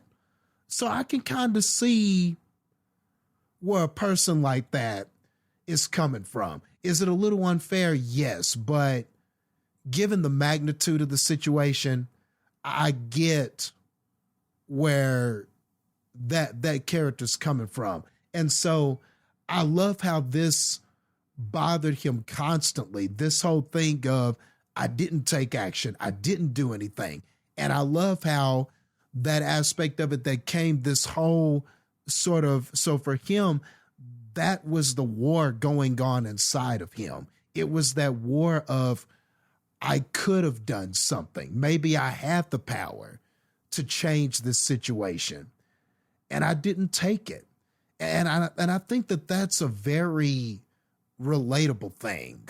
I think that is something that, whether you've been in a war or not, or understand atomic bombs or not, or whether we've been face to face with a monster, maybe we've never been face to face with Godzilla, but I'm pretty sure you've probably been face to face with your fears, or that doubt that you had in yourself to be able to change the situation, your situation, things of that nature. So for me, that was very relatable. And then him even though he had this situation where maybe he could have had this family with Noriko and the little child that they sort of were just kind of caught in the moment of taking care together. But I love how even though that possibility was there, he couldn't accept any other possibilities because of this guilt that was going on, this sort of war that was going on in himself. Is he worthy of even living? Because he chose to worry about his own life, and it felt like all these other people perished because of him. So I just loved all the inner turmoil with that character. And he was doing some great acting, man. That actor really was great in some of those scenes. And one of my favorite scenes was because he had sort of been withholding how he really felt and what he was really struggling with from the lady, the Noriko character. And I love that scene where they're just there in the house together. And she's like, let me in, why don't you tell me what it is that's going on with you? And I love that scene where he just admitted to her what was going on with him and him not living up to his duty as a kamikaze pilot and how it all tied in with Godzilla. I like how he was finally open with her. I felt like in that moment, their relationship turned a corner because he was no longer putting that wall up with her. So I thought that was just a great scene for them. And then her just kind of accepting that and then holding him and saying, because you are living, that's why because you are living. I forget exactly how she said it. I forget exactly what the line was, but essentially I'm going to bridge it. But she said, the fact that you are alive means that there is a reason for you to live. The fact that you are alive, the fact that you are here, the fact that you have a chance to make some choices means that maybe you can make better ones. Maybe you can do something about the situation. Maybe you can turn the corner, have a better life. There's a chance for you to do something because you are here.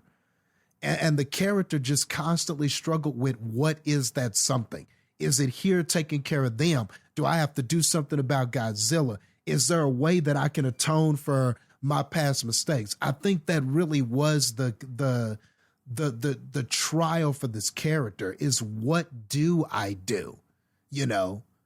I need to do something because I'm tired of doing nothing. But what is the something I'm going to do? So, and I feel like I've been there as a person, Now I wasn't facing Godzilla, but we all face challenges in our lives. And sometimes you are asking yourself those same questions.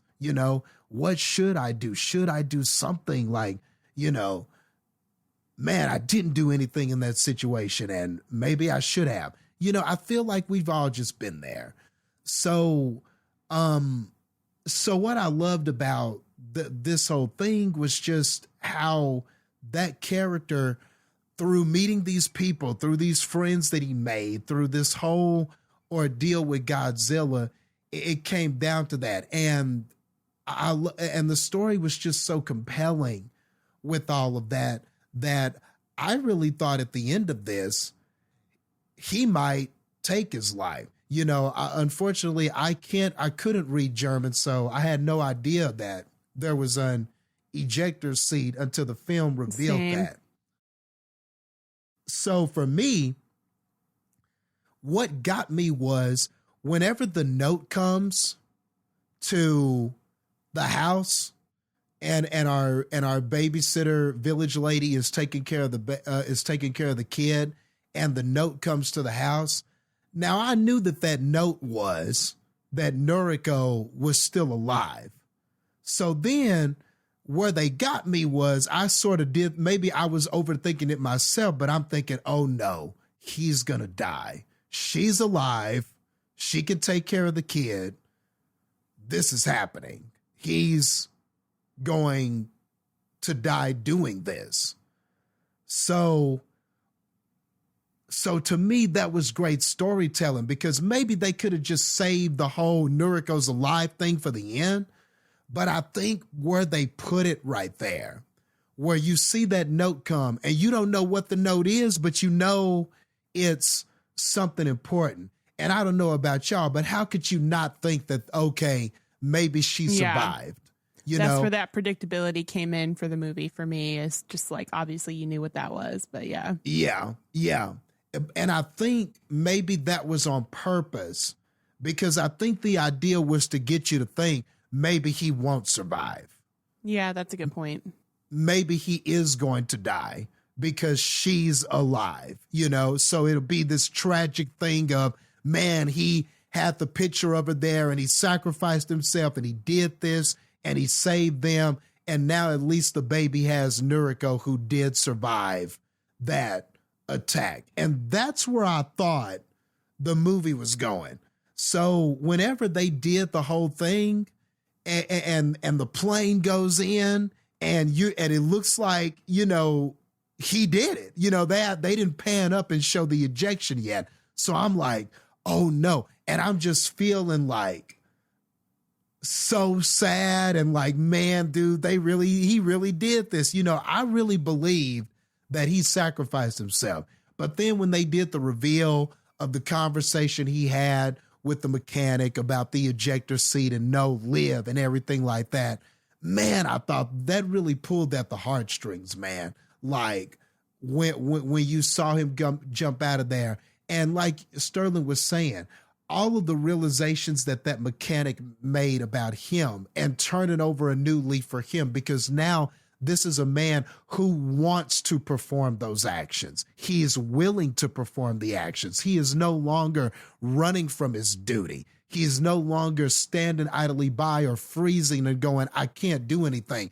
And I love too how his hands locking up, that came into play often. There were times where he would almost PTSD back to that moment where he froze up and, he would be looking at his hand and, it would be shaking right there. Kind of him having to truly overcome that fear of the unknown, that fear of should I act or not, or should I step out on the faith that I can change this situation. So I just loved all of that. And then by the time it got to the end, and I knew that when the letter came, Noriko was alive. But whenever we got to the final scene at the end, the acting was just so well done. And you see her sitting there in the hospital bed and she's bandaged up and like, but still looks so beautiful regardless of her face exploding off.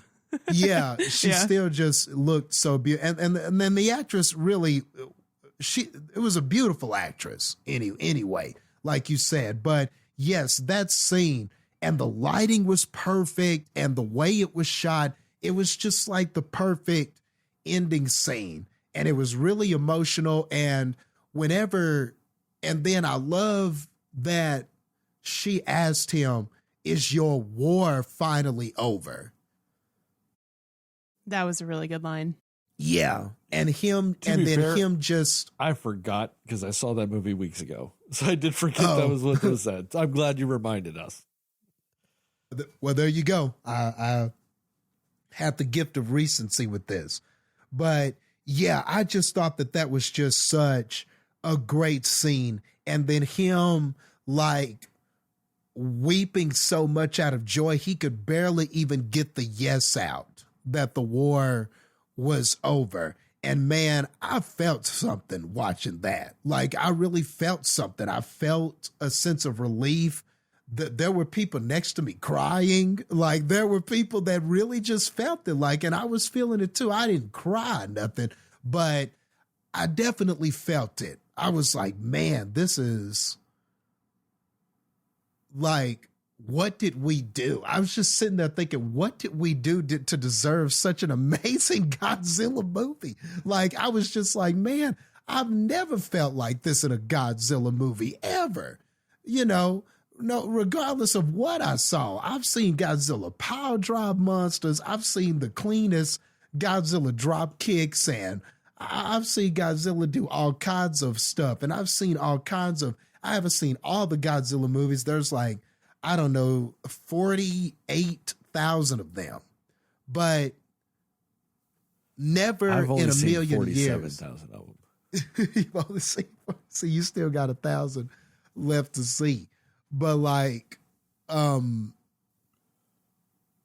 never in a million years did I think I would be sitting in a Godzilla movie and feeling things like this, because it did the amazing thing of getting me to care for the characters, and kind of allude to what Sterling was talking about. In a lot of these American-made Godzilla movies, and just and some, you know, other Godzilla movies, a lot of times I'm rolling my eyes at the people scenes, and I'm just wanting them to get on with the monsters. I'm like, man, what's with all this people shit? Let's just get on with the monsters. But bravo to this movie for getting me to care so much about what the people were doing. And even still, it was a great place to be too, because you care about them, but you're there because you're a Godzilla fan, and you don't necessarily want them to kill Godzilla. So I was at war, if you will, with myself a little bit. Like, how are they going to win this? They can't kill Godzilla.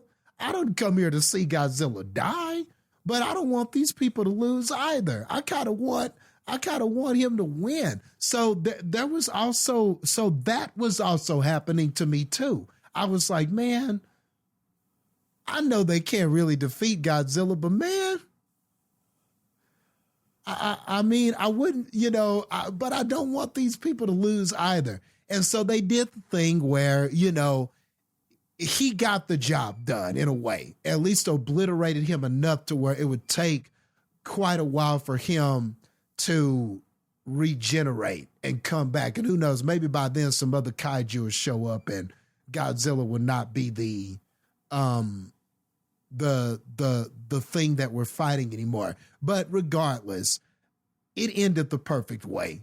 You know, you got to see him rejoined with now his family and all of that, and him overcome this struggle and this war that he had within himself. But at the same time, Godzilla didn't have to die for that to happen, because honestly, it was never about killing necessarily Godzilla anyway. It was just more about, like Sterling was saying, his willingness and the fact that he took action. He did the things. There was finally something he cared about enough to perform actions and to do what needed to be done. You know, he found his reason to live. And ultimately that is what this was about, you know. And I don't care who you are. When you act with purpose, you know, it just means a little bit more than just functioning. So I think that's just what I got out of it and what I felt at the end. Heather, what about you? Yeah, I think I agree a lot too about our main character and his like sort of dilemma within himself of just kind of being ashamed and feeling the guilt, you know what I mean? But like just also being very human and very scared. And I actually really love that. I love characters like that because I feel like you said, that's so relatable too. Like, I feel like, you know, I could see myself being that person that's like, I'm going to pretend like, you know, something's wrong here so I don't have to go out there because I am terrified, you know, like that. And you don't hear that story from the perspective of the kamikaze pilots or anything like that, because you just always think like, oh yeah, they're willing to sacrifice themselves because that's just what needs to be done. You never really hear the story about the guy that's like, this is not the job I want. This is not what I want to do. And I'm terrified to die, even if it's what I need to do. Like, and I love that they gave you that perspective because we don't get enough of that, you know? Like, I just feel like, I don't know. I always really appreciate characters like that, where you're just like, you're not the typical like hero traits of a person sometimes, but that doesn't mean you're not still the hero. Cause I mean, this guy ended up still being very much the hero. You know what I mean? Like, I think about like that. It's a weird comparison, but like the movie, that movie, the kid Stanley, the one that was just always afraid of everything, that is just like, nope, I'm out. I'm not doing this. This is terrible. This is crazy. I don't want to come back. I feel that, you know, I'm like, okay, I get it. That would be me. That would absolutely be me. You know what I mean? And like the little kid from A Quiet Place who was just always doing the wrong thing because he was so scared and he just didn't know how to like react to anything properly in the Quiet Place world. I'm like, I feel you too. I get it. I'd be that person too, probably. Like, you know, I just appreciate having characters like that are very, very real, very just human, normal people. And yes, they can be human and normal people, but also still be very brave and still be the hero of a story and still have all of these emotions and, you know, feel that guilt and that shame, but also still want to redeem themselves for that. Like, those are just very real things. And I love that they made this character that more than anything else. And it was just done in a really good way because, like you said, his performance was amazing.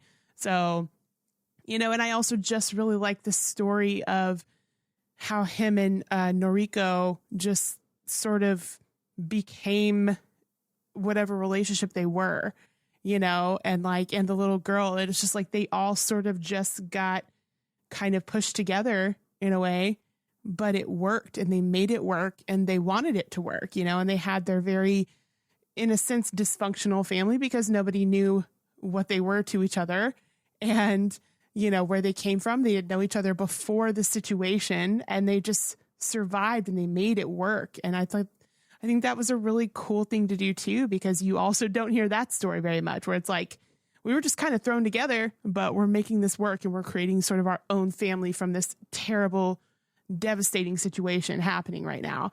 So yeah, this is why I love the storytelling and the writing of the characters in this film, because that's just really profound and very thoughtful writing, because that's just real situations sometimes, like, you know, and it's just cool to see a perspective of like, just, it's not a normal type of love story. It's not a normal type of survival story or soldier story or anything like that. It's not the normal, but that's why it's so much more intriguing and interesting, because they make you care so much more about these characters, you know. And I also liked the random reveal of the older guy who was like the scientist doctor guy, like being like, by the way, I have a plan and we've been working on this, like, to figure out how to get rid of Godzilla. Like, was he a doctor or a scientist? I'm trying to remember because it's been a little bit since I've seen that movie as well. You can be both because you could just have a PhD in science. Yeah. I just don't remember if he was called like doctor or something specific, but either way, that guy, it was just so funny because he's just kind of like, excuse me, guys, I'm kind of a big deal here and I'm trying to figure out the solution, and just like worked with these guys on this boat for however long, and just nobody ever talked about like what their jobs were or like anything outside of just what was happening when they were on the boat. Like, if you feel like they just didn't talk about anything else in their lives. And it was kind of funny to me because I'm just like, this dude is a big deal. And nobody like that saw him every day for however long, a year or at least, if not more, knew that. And it was just kind of funny. Like, just these random situations these people are in. And in a world like that, though, too, where everything's constantly changing, you're kind of just thrown together. You're just trying to make it work. You're trying to survive. You kind of feel like, okay, it feels like that isn't normal, but you understand why that's the situation in this movie. And that's what I love about it, because it made you feel like, no, this is a real situation. This feels very real to me. You know, I thought that was weird to be like, did nobody talk about, like, even when the guys from what is the our main character's name again? It's Koichi. Yeah. He, like, when he invited the guys over and, they're just like, oh, they thought that the lady was his wife and, and all this stuff. And he's like, no, I'm not married. And they're like, what? Like just all of the surprise when I'm like, have you never talked about anything in your personal life? And when you're on this boat working? It's really funny because that like really reminds me of like things you'll see on TikTok and, it's like women telling stories about their husbands and it's like how weirdly like how like men tell stories or something like that. And it's like, well, they're like, oh, hey, what happened today at work? And you're like, oh, it was good and all this other stuff. And then like you're talking later and they're like, oh yeah, we were sitting there and this guy did this. And like, they're like, wait, you said nothing fucking happened. What do you mean all this shit? Like, it's just the way like guys interact at times. Like it just can be that. But then also I do appreciate that that's also not completely uncommon for people that have been in war also to not talk about the shit they went through. That's a good point too. So even when you're surrounded by a bunch of people that did, the fact that there's somebody that was there that wasn't means you still didn't talk about it. Yeah. That's a good point. I didn't think about that. So like there are those elements of it that just tend to be accurate about things. Like, yeah,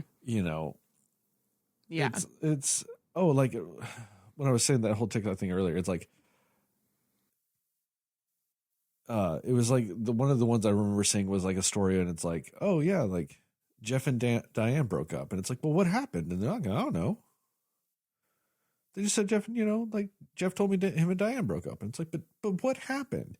And it's like 2 months later, it's like, oh yeah, I found out that like, oh, there was an affair and there was this and that. It's like, but with who, with what? Like, and all this other stuff. And they're like, oh, I didn't ask. Like, it's the whole, well, I didn't ask that. Yeah. If it wasn't asked, I'm not saying anything and vice versa. Like, yeah. Sorry. Thought I muted. My bad. I think it's funny. You opened your mic just to cough. Oh no. But no, that just reminded me of like when you started talking about that, I was like, oh yeah, I remember like TikToks about that. And I remember like, it's like that with being around people in the military and stuff like that. Like just when all of a sudden when somebody's around that wasn't in it, you just don't talk about that shit. Yeah. And there was that one guy that's a good point. that was with them that wasn't, the guy that was like, oh, I was too young to get in and I wanted to, but I couldn't. And just because he was there, didn't talk about it. Mm-hmm. Yeah. No, that is a good point. And I didn't think of that perspective either, but that totally makes sense too. And also too with Koichi just being like already ashamed and feeling guilty for what happened anyway. Like, why would you talk about it? Which is it's a very real thing too. Like I know people in the military that they don't want to talk about going into war and the things that happened and the things that happened under their watch. And you know what I mean? Like that's a very real thing too. So that is a good point. And I didn't really connect that till you said that. But yeah, that makes sense. Like, especially with him, he's definitely not going to talk about as much because then there's like the survivor's guilt of it all. Yep. Yeah. The survivor's guilt plus just the actual guilt of in general, like all of it. You're just instantly going to shut up about it. Like, because you just don't want to even like admit that that's a thing. Yeah. Yeah. And that's funny because like when I first saw the movie and I was like, how is it possible that these people would not know anything about each other's lives when they see each other every single day? And then you think about it and you're just like, oh, that actually makes a ton of sense if that's the case. But yeah, like, see, and I get it because my coworkers don't know shit about me. 95% of them probably don't even know I have a podcast. Most of them don't know, that I'm like getting divorced, like all this stuff. Like none of them know that shit. Like, because I'm very picky about what my coworkers know. Yeah. And it's not like that I'm hiding anything. It's just like, I also just don't talk about that shit at work. So. Yeah. And that's fair. That's fair. And like, I guess it's just funny to think about that too, because as me being somebody who like, I love to talk to people, I'm just kind of like always sharing like, this is what I did over the holiday and like just always sharing stories about what's going on and stuff like that. But yeah, that's just not everybody's vibe. And, especially when it comes to wartime or people who have been in war, been through something that they're just not really wanting to talk about, So I did appreciate that aspect of the reality of that, especially probably at that time as well, even more so. But yeah, it's really funny when you were like, oh, Like, I'm like, oh, this is what I did over the holiday. Like, and then I have my standard answer. Oh, what'd you do over the holiday? Nothing. Dang. It'd be I funny don't though if tell you're like nothing, but coworkers you're like, I shit. actually won the lottery and I'm rich now. Like, just didn't tell them something like that. Like, I don't tell coworkers shit about my life. Maybe Yeah. that's why I don't get, what is it, bags of, or fun bags from my coworkers like Jastin. Yeah, does. you don't get any fun bags, brother. Like me, I don't know. I think I'm somewhere in the middle of you and Heather. I don't tell them. There's a very specific number of things I would tell them that I don't mind them knowing, but they don't really know anything.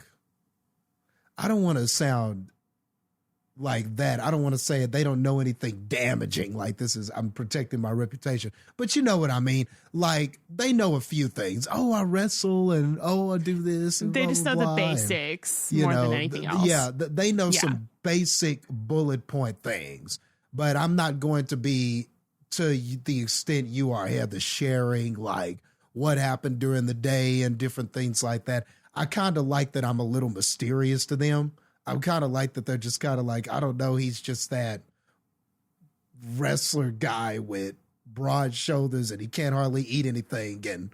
But he is kind of fun. You know, every now and then I joke with him and stuff, but I try to keep it like I do draw some lines, kind of like Sterling. Not as many, but I do have my lines that I don't let people cross. I mean, and don't get me wrong. I'm not like saying I share all my business, but like, you know, like there's the coworkers that I'll be like, did you watch that new Netflix show? You know, like you just kind of that kind of level stuff with them, or you know what I mean? Where you're just like making connections with people more. Like I just enjoy doing that, but I more so than either of you probably like initiate that more. 'Cause for me, I'm just like, cool, I just want to talk to somebody. So like, you know, I'll probably initiate those conversations more, you know? Yeah, some of my coworkers do that with me. Well, like, oh, did you do, like, have you seen this? Did you watch this? Have you played this? Like, they'll ask me that and I'll answer. But like, outside of that, as far as my coworkers are concerned, all I do is work.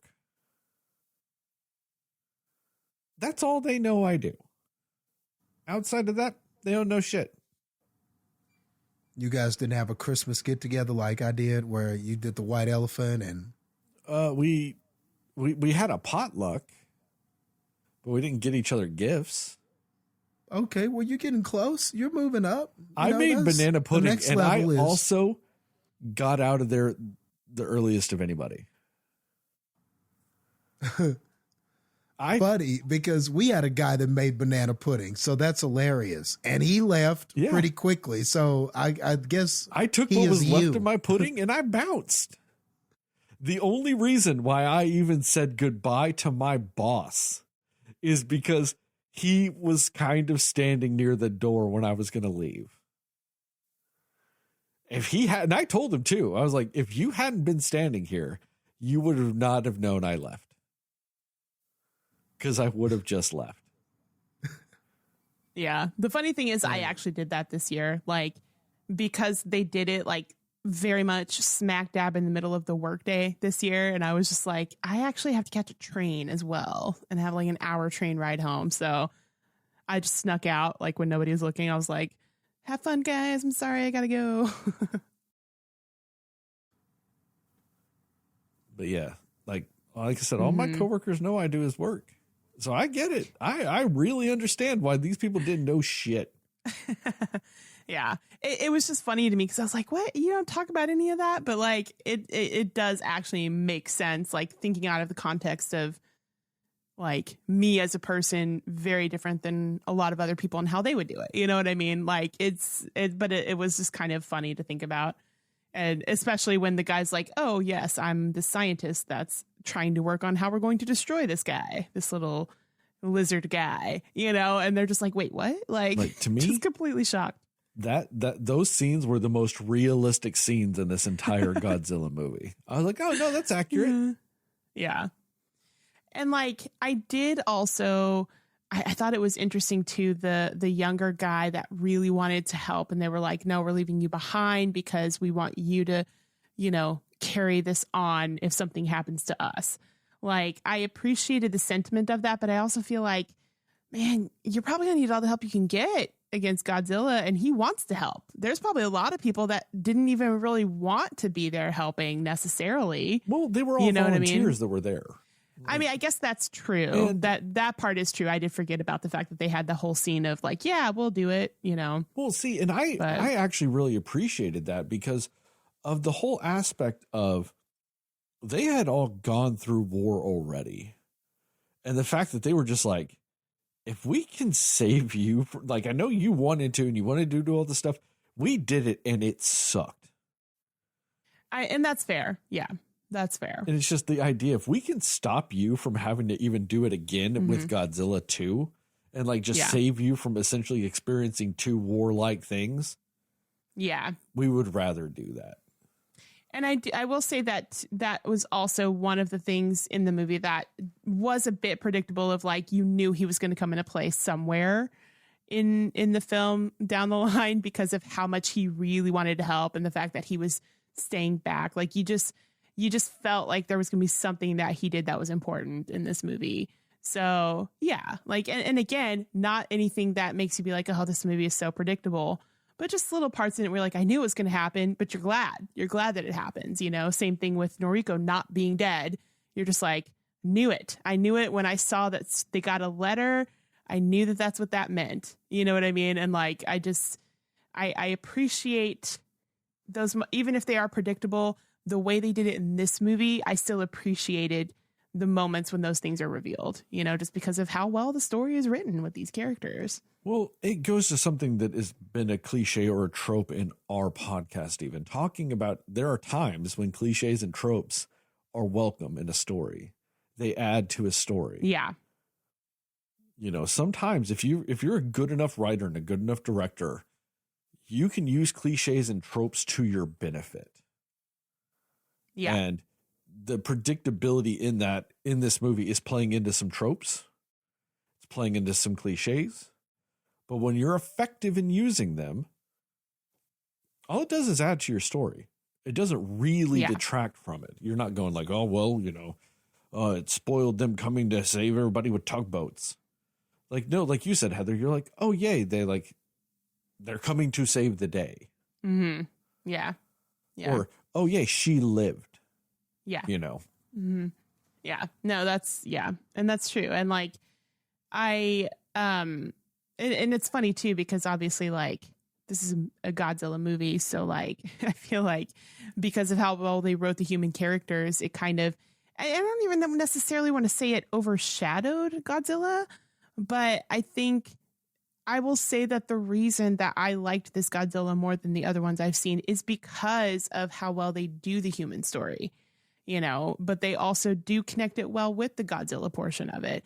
And I also loved the scenes too, where you just see how completely terrified every single person was, you know, in Godzilla's path. Like they did a really good job of showing you just how like the scale of terror that you should have with this Godzilla, you know, and that was just really well placed and really well done.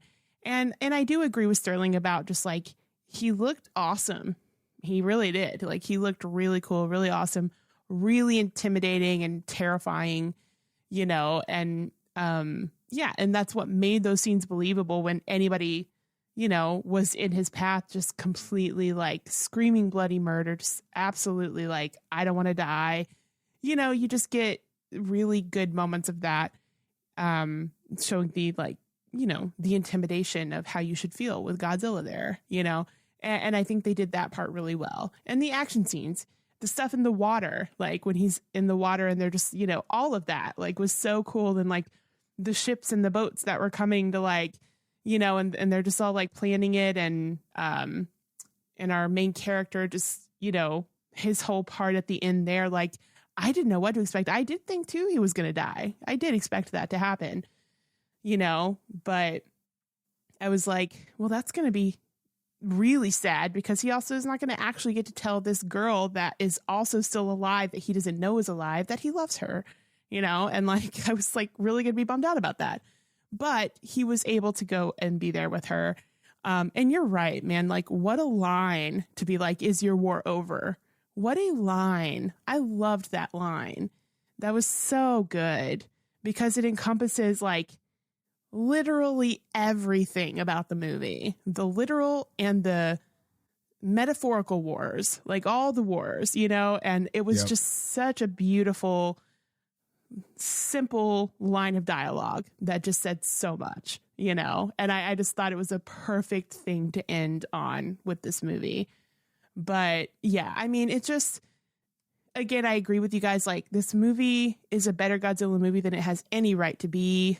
But if I'm going to tell somebody to watch a Godzilla movie, this is the one. This is the one I'm going to tell them to watch for sure. So yeah, it's so beautifully made and just everything about it. Like, literally there's no notes except for, you know, again, the whole pacing thing. But like you guys said, if that's kind of a common thing in Godzilla movies, it's a Godzilla thing. So yeah.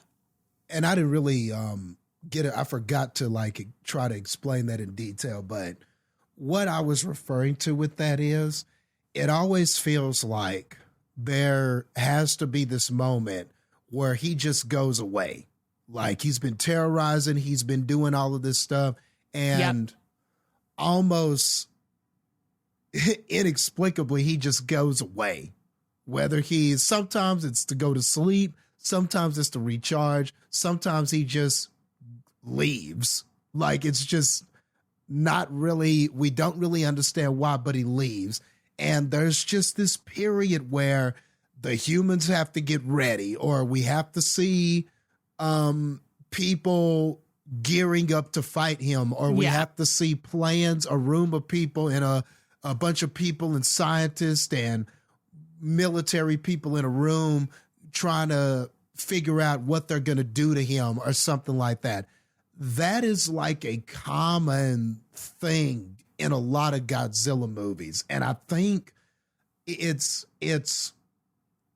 I don't want to say it's just a refusal to change, but I don't know. I feel like we've got to come up with a better way to not have such an obvious lull there, where I get that he can't just be in the city terrorizing the whole time. You got to have a break from that, but it never feels like the break is justified in what we get. It just always kind of feels like, okay, here's the part where he goes away and now the humans can do some shit without him being there.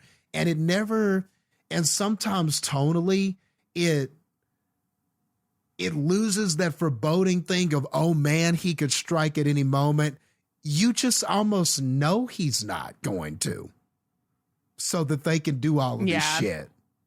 And I think that's what I was talking about. Yeah, I get that. No, you're right. I mean, again, like, I don't have as much of a frame of reference for that, but like, even in the 2014 Godzilla, like, yeah, it's a little bit there too. Like, it's just the whole thing. It's what they do. And I like when Jastin said he's got to go recharge. God, that is such a common thing, especially when he's fighting, when he's the good guy, he's always got to recharge. Yeah. And then he's got to make that grand entrance. You got to do it. You got to do it for him. They just have never not done it at this point. Like, it's just a thing he does constantly. And I don't know what the better idea is, but it just seems like, but like I said, it almost feels like a refusal to change. Like, we're not going to change it. We just got to have this pause period. It's the staple of Godzilla. Yeah. Yeah. Like, will people really know they're watching a Godzilla movie if we don't do the Zilla pause? Exactly. The Zilla pause. Yep. And the Zilla pause is in damn near every one that I've seen. So it just dawned on me when you guys said the pace, and I was like, is that the problem? And I think it is. I really think it is. But like Sterling said, this movie almost damn near gets away with it completely because the story is so compelling, and what this character's going through and his war within himself and what's going on with these people and these relationships is so compelling that you almost don't care. You know, you almost don't care that we're in the Zilla pause, you know, but not every movie Does it gets away effectively. with it. Yeah, Yeah. does it as effectively, gets away with it as well. And it's because you do care way more about these characters. And that's why the Zilla pause is fine. Because, and even though, yeah, I say like it was the more slower paced part and everything, but like it's also just like you're still intrigued with what's happening on screen because they've made you care about these characters way more than a lot of the others in the other movies, is what I would imagine. Well, where I think it works in this movie, and I think you kind of worded it, Jastin, is the fact that like there isn't really completely a lull in the action, just for the sheer fact that while you're waiting on him to show up and all this other stuff, you're still getting the internal struggle, which is infinitely more interesting than people fighting in an office and arguing like, no, this is how we do it. And there's like the general going, no, we just need to do this. And there's the scientist going, no, we need to do this. And they're fighting with each other. That's a boring ass fucking thing. And everybody's fucking tired of seeing it. But an internal struggle, that internal battle, that's interesting. Yeah. So Yes. And they sweetened the deal with him having to go find that mechanic. Like, I got to find the mechanic from my past who hates me to help fix this plane. So there were some interesting things going on in the story during the lull. But so like you said, just narratively, we did some effective things. And maybe that's all you can do. You know, maybe there's no way for Godzilla to like be there, but not be there. But if he's not going to be there, we got to do some more interesting stuff. You know, yeah. Yeah. I mean, and it's maybe just shave 5 minutes off that lull. Like maybe it's you do Yeah. the things this movie did, but shave 5 minutes off it. yeah, shorter. Yeah, cut it Yeah. a little bit. Yeah, trim some fat. Yeah. But like that's, and the funny thing is, Justin, this is a question for you.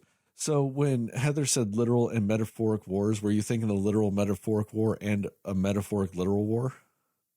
Because that's the first thing that popped in my did. head. Yes, I did think about that for a second, and I almost said it, but I was like, "Nah, you know what? She's on a roll. I'm not gonna." Yeah. You know. But there's that literal on a roll. metaphoric war, and then there's that metaphoric literal war. And that weirdly enough super applies to this movie.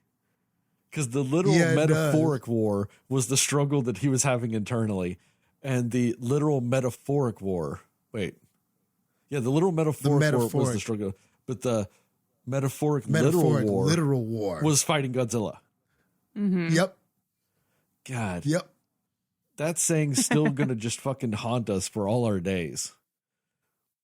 It is, man. It is. That is like one of those conversations I will never forget because it was so ridiculous, but did make sense. Yeah. It sounded so stupid, but it made perfect sense. And weirdly, damn near 20 years, or not, it wasn't 20 years, so I guess about 18-ish years later, it's weirdly coming back in the middle of a fucking Godzilla discussion. Yes. But it makes perfect sense. But it makes perfect sense. While Heather was on a roll, a metaphoric fresh roll. And, Yes. I only do fresh rolls. Yeah, for sure. You know. I would only give you guys fresh rolls. So, yeah. There you go. I will not comment. Metaphorically, of course. But yes. You guys got any more thoughts about this here Godzilla Minus One? I don't think so. No, I'm good. Funny thing is, whole podcast about a Godzilla movie, the thing we talked about the least is probably Godzilla. Yep. Yeah. We talked about pizza longer than we talked about Godzilla. I know, which seems bad, but it's not really in this movie. He was tight, man. And I love the scenes with him in the water. I like those scenes more than I did the scenes on land. Me too. I thought he looked amazing in the water. Oh, when he was I chasing thought all that boat? Yeah, when he's chasing the boat, when he's submerging and coming up and all that stuff. He was amazing in the water in this movie. And I feel like that actually made him look more powerful, when he's just surrounded by all the water as opposed to all of the people. Like, for some reason, he was just more regal looking or something when he's just surrounded by only the water and he's just standing there, It was kind of cool. Yeah. And his old theme blaring, man, there was just something about that. Brum, brum, brum, brum, brum, brum, brum, brum. There was just something about hearing that old theme. And they didn't remix it, you know. They didn't auto-tune that shit or nothing like that. It was the theme from the original Godzilla in Japan. So that was tight. Anytime it came on, I was happy to hear it. What a shame that this movie, I mean, I don't think this movie's getting any sort of like award buzz, right? That's a shame. It's going to be tough because they're only going to put it in like best foreign film. Yeah. Yeah. If it doesn't win that, that'd be absolutely insane. I think this movie came out too late. Yeah, that's what I'm thinking too. Sadly. Same thing with Iron Claw. Like it came out just a little bit too late. Yeah. But on that note, thank you guys for listening to this very special bonus episode of the Cinema Slayers podcast. Check us out on the internet at www.cinemaslayers.com. Cinema Slayers podcast on Facebook, Cinemas_Slayers on Instagram and Threads, at Cinema Slayers pod on TikTok and YouTube. Give us a 5-star rating and review. We'd really appreciate it. Really help us out. Shout out to Plug Migo and Mundo Cho for our theme song and logos respectively. Tell your family, tell your friends, tell your friends' family, tell your family's friends, and most of all, tell those dear sweet mothers, because dear sweet mothers love Godzilla allegories? I was just going to leave it at Godzilla, but that's fair too. Godzilla. Okay. Remember, here at the Cinema Slayers podcast, we are both pro slut, pro Sydney, and pro naked. You are Knuff. What was that? What did I add last time? Oh yeah, Justice for Chris. I almost forgot Justice for Chris, but also to reiterate, you are Knuff. What about Bo King Woodbine? I mean, you know, I guess watch a movie with him in it. Yeah, there's lots. There's lots. Yeah, watch a movie with Bo King Woodbine. It's that character actor that you just don't know you know.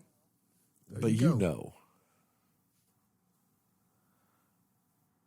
And as I always in these podcasts, these TikToks, and these YouTube videos, remember, according to Jastin, Moon Knight is the Best Picture winner.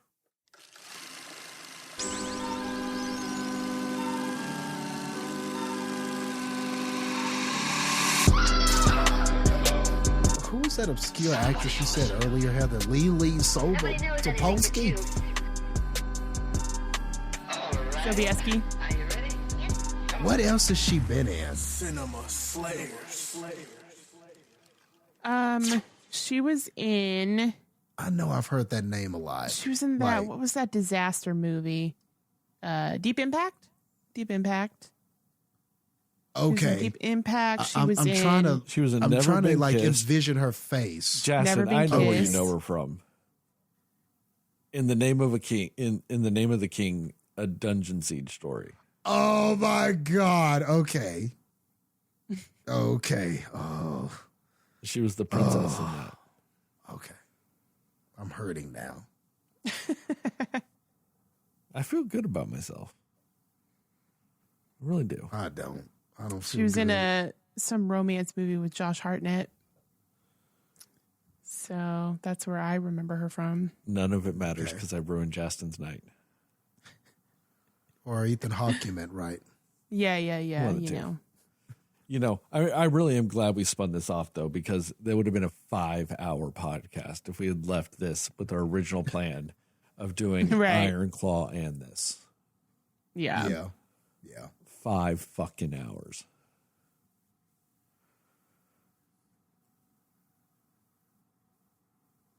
All right, I'm out.